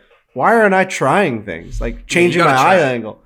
You got to try like right hand low. You got to try like a different stance. That's the key because you get the honeymoon period with putting. When you switch your putting, there's always like 1 or 2 rounds where it's hot, and then it probably reverts to the mean. But if you just keep changing, then you'll always be in a perpetual state of honeymoon phases. I need to think try it's that. routine, Frank. I think Routine it's is big. Just because I think that in putting more than anything else, pretty much anyone who's a decent athlete can figure out a way to roll the ball on the line that you're trying to roll it on. It's not going to be the most perfect stroke. It's not going to be the most perfect roll, but like you can roll it pretty straight on the line that you're trying to roll it on. So I feel like just ingraining a consistent routine where you stand over a 6-footer knowing you're confident in that it's just outside left, that like you're standing there like, okay, then I just can't miss. Like I'm just going to roll this straight no matter what my stroke looks like. And I know it's going to move a little bit to the right. it's impossible for me to miss. I'm just going to hit it straight on this line. It's going to go in. But when you get out of that routine, I feel like you're sort of out of sorts. You feel like unconfident. You feel like as you're standing over it, like I miss these all the time. I haven't. Whereas when you go through like the same routine, it doesn't have to be too regimented. But then like no matter what it is with your grip or your stroke or that, you're like, I don't have to do anything perfect. I don't have to hit a ball 305 yards in the air straight. I literally have to roll this ball a couple feet straight. How hard is that? It's a really good point, because if I was when I was watching the Decade golf videos, I was first learning Decade. Shout out Scott Fawcett. He's had a bit of a rough go recently, but Decade's really cool. Guy's a lunatic. Yeah, he's okay. Moving on. Anyways, what he said. I have a video coming out with him, and I don't even know if I want to post it because he's just a wild boy. But I'm going to post it. I can't lose an episode, unfortunately. It's like definitely a wild boy. But what he was saying was, on those perfect putting mats, I know you have one, Riggs, and I'm sure the rest of you have used it. An 8 handicap or a 10 handicap, you can make 8 or 10 of those in a row. It's really not that difficult to start out online. So that means that every putt is a straight putt to a certain point. So it's really just about speed and reading the greens, because like Rick said, putting the ball straight on your line, it should not be very difficult because it's not on a perfectly flat surface. I'm doing different takeaways. I'm changing things up based off how far I am. I'm like, oh, this one I should come a little bit closer to my back toe because I want to keep it straight. Other ones I'm like, I'm pushing them, so let me just go straight. It's crazy. I can't come up with a solid stroke, and I need to get that fixed. So I need to go see somebody to make sure that I can just get that ingrained in my brain on like, what is a straight stroke? And then I'll practice that. That's what I did with fixing Frankie. Someone taught me. Scott Fawcett taught me how to like take the club around my body more and like and aim in the right spot, and it's like changed my entire iron game because he taught me something that was better than what I was already practicing. Same with Dr. Brett McCabe. They taught me how to practice better, and then now I got better. I need to learn how to practice better with putting stroke. I need a better putting stroke, and then I'll practice it, and I'll get better at it. I just don't know it yet. So Trevor Immelman, I've picked him to be my guy. The guy won a Masters. He can roll the rock. That is for sure. That is for sure. Facts. Those are facts. Good. I like that. Let's get into a little from the gallery. This is brought to you by Truly, trulyhardseltzer.com. They got over 30 flavors. All cans have under 110 calories, 1 gram of sugar, naturally gluten-free, so if you're not a gluten person. Truly Hard Seltzer is a clean, crisp, refreshing hard seltzer with a hint of fruit. Go find it near you at trulyhardseltzer.com. They present from the gallery. They present the Barstool Classic for the last 4 years, including the championship coming up a couple miles away from here at the end of November, which will be right after Thanksgiving, which will be about the time I put my Christmas tree up. So, tying a lot of things together here. Josh says, question for the pod. How much money would it take for you to never play golf ever again? How much would the normal weekend golfer need to stop playing golf forever? I think my answer is zero money because I don't know what I would do. I don't know what I would look forward to. I've had this conversation with my friends a lot of like, what do people that don't have golf, like, what do they really look forward to on a weekend or on a buddy's trip? Like, genuinely, what is your whole week? Because for me, it's the whole week is consumed on a normal like work week. Our life's a lot different now. Our job's a lot different, so it's not as regimented as it used to be. But generally, a normal week at my old job, or even the first 3, 4, 5 years at Barstool, it was like if I knew I was playing golf somewhere Saturday morning, the whole week was doing course flyovers and like looking at the scorecard and the hole by hole and like planning out every shot for every single, and then chirping in the group text about the match that we're going to have. And like, I don't know what people look forward to if they don't have golf. I'm with you. It's for me, it's less the casual golf rounds and more the golf trips with the boys. That for me is, we talked about this on the show before. It's the pinnacle of life. There's nothing more fun in the world than going somewhere with your boys. You're all bought in, 3 days. Everyone's laying out their outfits. Everyone's talking shit in the group chat. You're ready to go. You've done the course flyovers, and then you're drinking with your boys in the morning. There's just nothing better, and there's no amount of money in the world that could make me voluntarily sacrifice the thing I love most in life. That's a tough question. I mean, it is an opportunity to make a ton of money if you look at it that way. You're giving up like any stresses that you had in the other parts of your life to just keep the one happy part of it, right? So like if I ask for unlimited money, not only is my life better, but my family's life is better, their family's life is better, the next family's life is better. It's generational wealth. It's generational wealth for me to just not hit a white ball around anymore. To me, I think that's a conversation to be had. Like I sit down, I drink a whiskey. What is so stressful about your life, though? I don't know. Like, I don't know. Like, but there's there's zero stress. There's a lot of stress that comes into it. I don't know, like fucking. I don't think there's zero. More money, more problems. 100%. Not if I ask for all the money in the world. Yeah, you asked me like what my number is. What if it's like $10 billion? There's no more stress. Like there's but there's no more fun for me because what a ridiculous question to say when there's no stress in your life. There's like a million things of stress with like money. But I'm not saying getting my grandma in a home or something. Assumption like no one's got money for grandma anymore. You have money. No one's got No one's got money for grandma anymore. We gotta put grandma. Talk to Jeff Bezos if he has stress in his life. I can put grandma in a home. Like there's a lot of things that you like. That's not stressful. What if your grandma doesn't want to go to a home? You have to delegate between your siblings and everybody. Oh, I have all the money right now. Is the stress part. You got all the stress. Right now is the stress part. I have all the money in the world. Yeah, go fucking put her in Hawaii. I will say that I have a fierce desire to do nothing, which is a big part of like things that I like to do. You can do nothing right now. Society has taken care of that. You can live on food stamps and do whatever. No. Well, now we're talking about something different. But I'm just saying that like. You want to quiet quit? I want to just like there is a part of me that's like I'm looking at it as an opportunity to make a ton of money. Like that's all it is. Like if you give me $10 billion, I can just go sit in that chair that we talked about on the last podcast, and I'm like the guy in Office Space. I can just do nothing. Yeah, see, I'm different. If I'd go buy the Yankees and like own a team, and like that's how I would stay busy. I would have, but you're acting like you do nothing when you have $10 billion. And I would have more. For me, the idea of going on a golf trip with my friends is more fun than sitting on the couch with $1 billion in the bank. You don't have to sit on the couch. You don't have to. No, you have to do nothing. If you're rich, you have to do nothing. I want to be clear. That's my personal vision. That's not. I'm not putting it on anyone else. You could be like the busiest person ever still with a bit. Doing what though? And I'd have owning teams, fucking flying around the world, seeing shit. Like instead of all right, so you'd rather go to Eisenhower Park golf course with Rob than like go to the fucking Egyptian pyramids? Like just yes. That's I would $10 billion. I would rather go to Pinehurst with Andy, Dice, and Hunter. Shut up, boys. Love you. That was an unreal trip. Then sit on the couch with $1 billion in the bank. I think. Can I go there? You just don't have to hit the ball. Yeah. Can I buy golf courses and have my friends go play them? Yeah. And I can just sit back and be like, "This is." Yeah, if you had unlimited money. Riggs already does that. He's out half the holes anyway. Watching them play. You love watching them play when you can't play.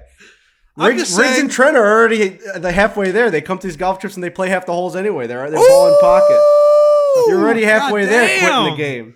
No, I mean I'm just saying like there are other things to do, and there's a lot of money to be made. Like what? I know we're on a golf podcast, but you guys sound fucking insane right now. Like no one's like gonna be like these guys love golf so much because you're giving up $10 billion to never play the game of golf. What's going to make you happy about $10 billion?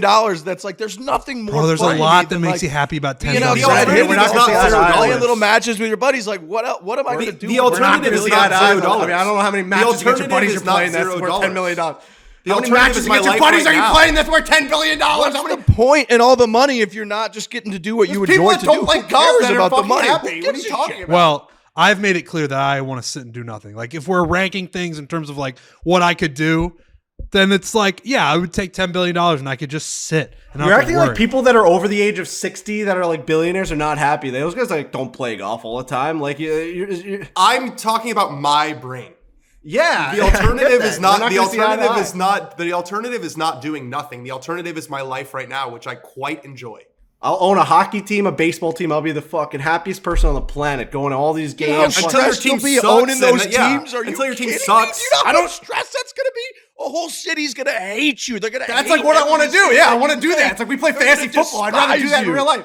I want to do that. You're going to have a stressless life. You're going to add more stress. You're going to have 10 million x the stress that you have right now. If you have my plan, I still think that's cool. That's just as cool as playing golf. Is owning fucking professional sports teams. There's only 32 people that do it. I'm not saying it's not cool. I'm saying that you're acting like you would have zero stress just because you're rich. I think you'd have 1,000,000 times more stress. That's why my plan is bulletproof. You guys aren't seeing how the vision. stressless it is. You just go out and hit a golf ball around and hang out. It's beautiful. You have a cocktail. That's beautiful. That's a great 5 hours. We're gonna act like that's not stressful.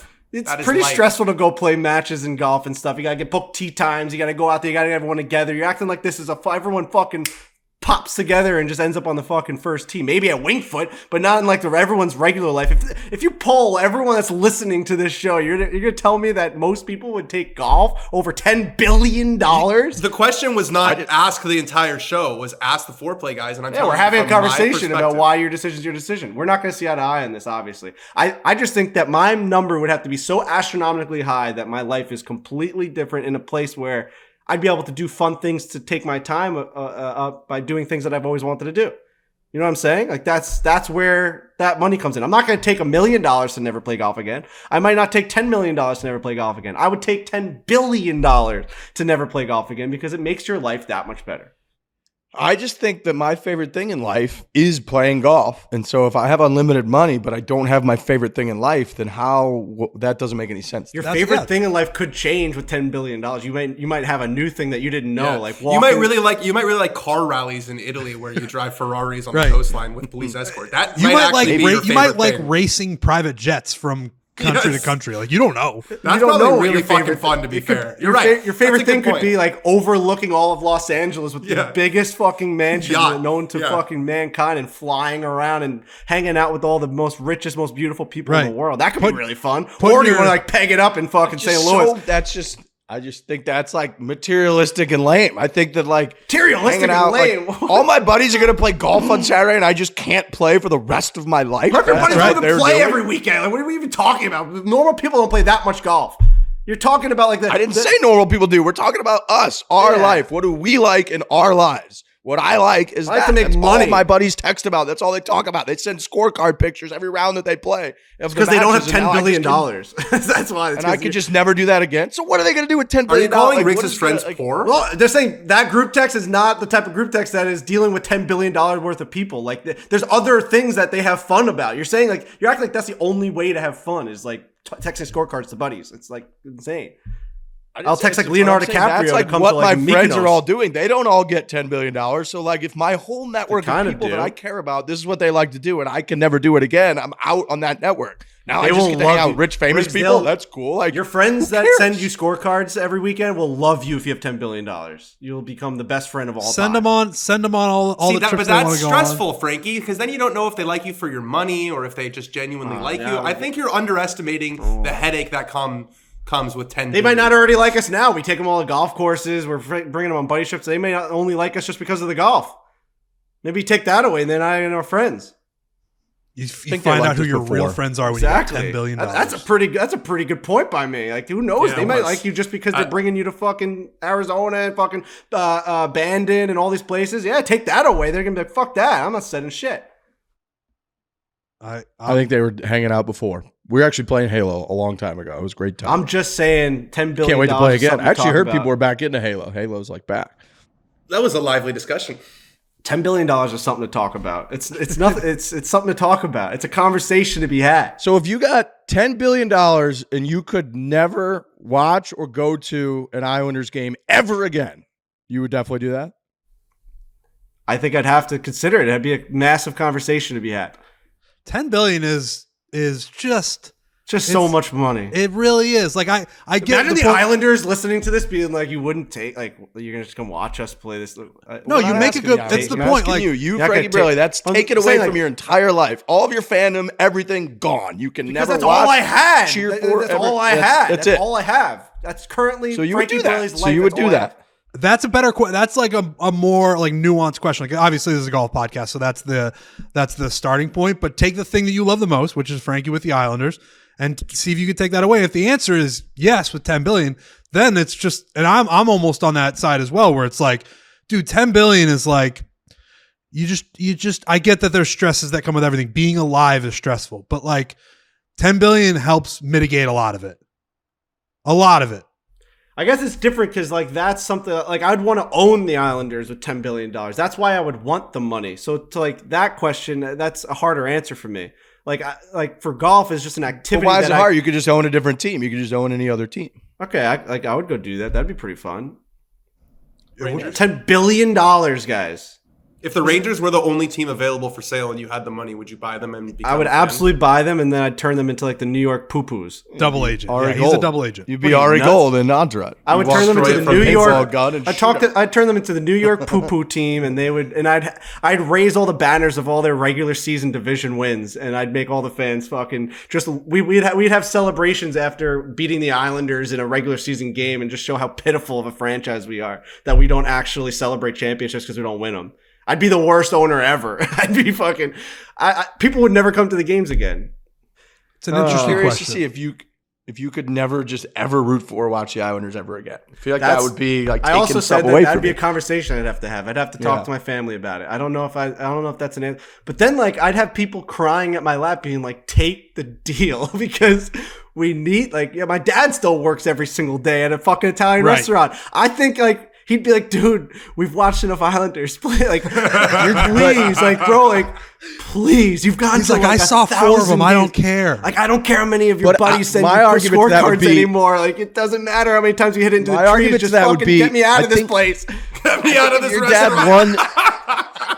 If your dad won the $500 million lottery tomorrow, I think he'd be at Borelli's every day next week working. I disagree with that, but I don't know him as well as Frankie He's does. just, I think he wouldn't be able to stop. What else would he do? That's what he does. That's what he likes to He'd do. love to go to Florida and just relax for a single day. He'd love to just relax. definitely Like, he'd vacations, love- but I still think he he'd wouldn't love to just be like, fuck you, Borelli's, I'm gone. It is funny to think about like the people in your life where they find out afterwards that you had this decision to make and you're like, oh, yeah, I'm out at Colonial. I'm playing because I didn't take $10 billion. And they'd be like, well, we're disowning you now. Like, we're not going to talk. My family calls me like, you did what? I'm like, what? I'm fucking Robbie sent me a scorecard last week. You think I can miss this? They're like, we fucking need this. Right. You got $10 billion offered to you to not play that fucking game anymore? What are you, nuts? I still love golf. It's just, I don't know if I love it $10 billion. The answer to your question is yes. I think I'm nuts, but my answer is my answer. Yeah. I don't know if I love it $10 billion. I don't know if I love anything $10 billion worth. That's the problem. I genuinely don't think that I do. And that's what's fucked about the world. It's like it's all about And that's money. the problem with the world right now. And That's the problem right. with the It's not world. right now. I mean, Yeah. think about it. It's these Roman. fucking gas prices, I tell you what. Watch Roman. Watch the Roman Empire. It's all about fucking money and all this shit. Because it just allows you to do nothing or everything but golf. Yeah, that got me worked up. I mean, it's a discussion to be had. That's a good from the gallery. Really? I didn't think it was going to get that heated. I like that. That was good. I think that we're gonna get a lot of DMs being like, "How could you give up on golf?" It's like, just think about what you're getting. No, I don't think that's the argument. I just think the argument is like, pick what you like to do the most in this world, and like, is there any set of money that's really worth replacing that? Like, what's the point in the money if you don't get to do the thing that you as a human being like to do? That's the question, and it's everybody has pretty different answers, which is pretty interesting. Yeah, I think Can't take that money with you. Can't take that money with you. But you know what you can take? The memories of those scorecards that Robbie sent you. Those will come with you to the grave. The memories you'd create with $10 billion are like the best memories of all time. You could also still do a lot of the things you do in your current life with $10 billion. You just can't peg it up at like Torrey Pines anymore. It's just like the one thing you can't do. Everything else you can still do. You can still do everything else. Trying to think I about don't like, do what that else much else. really- I don't do that much else. Yeah. Trying to think like, what am I going to go to like a pool party? I hate that. I'm not going to go to like a club. I hate that. Gridlock. I You go can't to go like a major city. definitely would go to like, but like when I do go to a city, the thing I'm doing there is trying to figure out which golf course to play. So I'm trying to think about like what would I really do on a day-to-day basis that would be But see, awesome. that's why I would Travel buy would be a a huge team. part of it. I'd Travel buy a would be a team. huge part of it. Travel want would the be stress. great. I'm not as into The like sh- general just sports teams as other people. I don't. All right, well, like to me, generally on a that Friday, stress would be Saturday, fun. Sunday, I just don't really like care. Like It would, you know. I mean, we travel a ton, obviously, but it would be fun just to like literally go anywhere Privately. privately for as long as you want, do whatever you want, see the Coliseum, fucking pay somebody to just start running around the Coliseum, go crazy in there. Like, I don't know. I travel is Part of me would be like, I'd get there and see it, and be like, there it is. no, Right? you love history more than that. Come on, now you're I now do, you're but being I don't think- disingenuous. I do. I want to see it, but I also like there needs to be an activity. It's the same reason that, like, if I go to the beach, I can't just sit on the beach. I just get bored. It's like I want to play volleyball, or I want to play a cornhole game, or I want to do something. I don't like to just sit there. I just don't enjoy that. Think about when we walked through Edinburgh. How great that was. You don't need anything else than that. You just walk through that city and you're like, this is amazing. Now, I know that was a golf trip as well, so that's kind of contradictory. Yeah. No, I agree with you. I thought that you're right. That shit's really, really cool. But yeah, you're doing that every day. I don't know. Give me ownership of multiple teams. I'm on the field, 50,000 people screaming. I'm in the locker room. I'm like the camaraderie. That's how I'm like getting by day. That's like my activity. Are we trading a player? We're having Aaron Judge come in. How do we get him? I'm going to offer him $600 million. The place going to go crazy. I'm going to be on TV talking about it. I'm going on the field. We're going to win the World Series. We're lifting the trophy. I'm on TV. Like, that's how I get my day-to-day done. I don't care how stressful it is. That's fucking sick shit.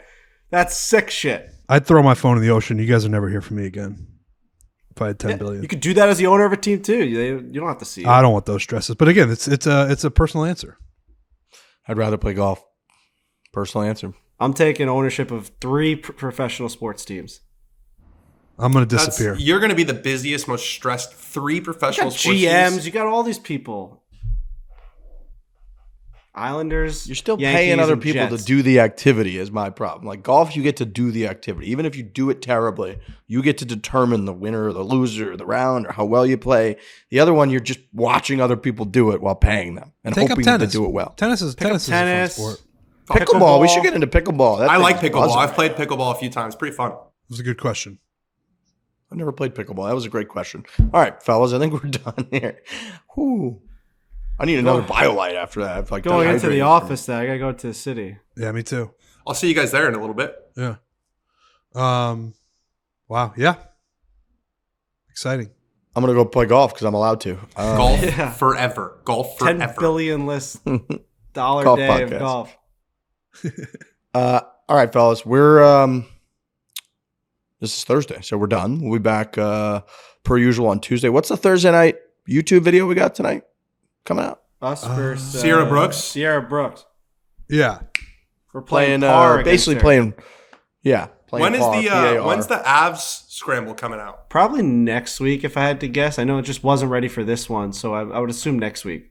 But they just got their. Did you guys see the video of them getting their rings? I did see really that. Cool. It's crazy that we played golf against those guys, and they're like in a viral video of them getting the most beautiful diamond rings for winning the championship of their league.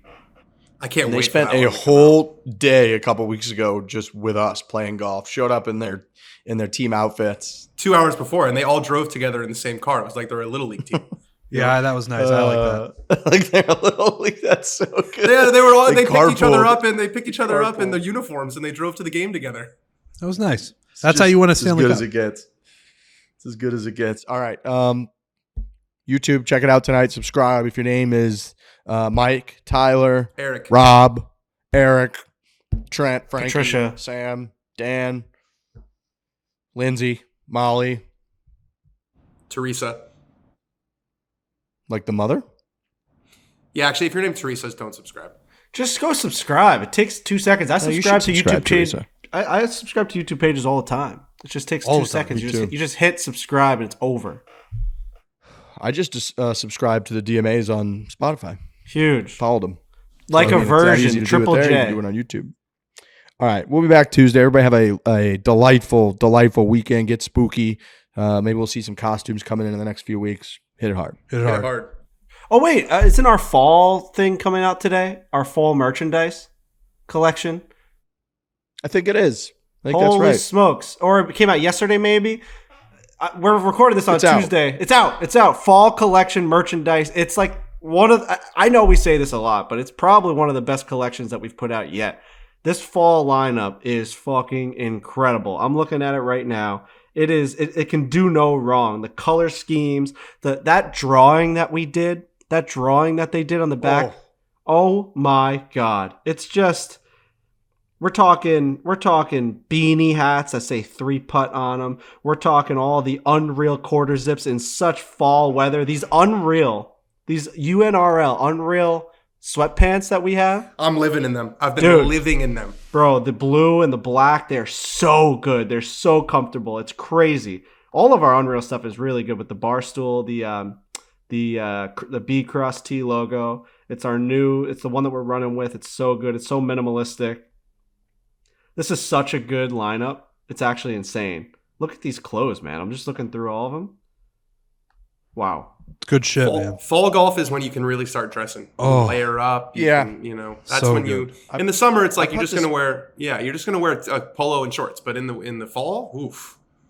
I threw this autumn brown on today because of the time of year. October, It's perfect. So store.barstoolsports.com. Go check out our fall line. Check out for YouTube for Play the Whole Deal. Have a great weekend. Be safe. Be smart. Play golf. Have fun. Buy a sports team. Whatever you want to do.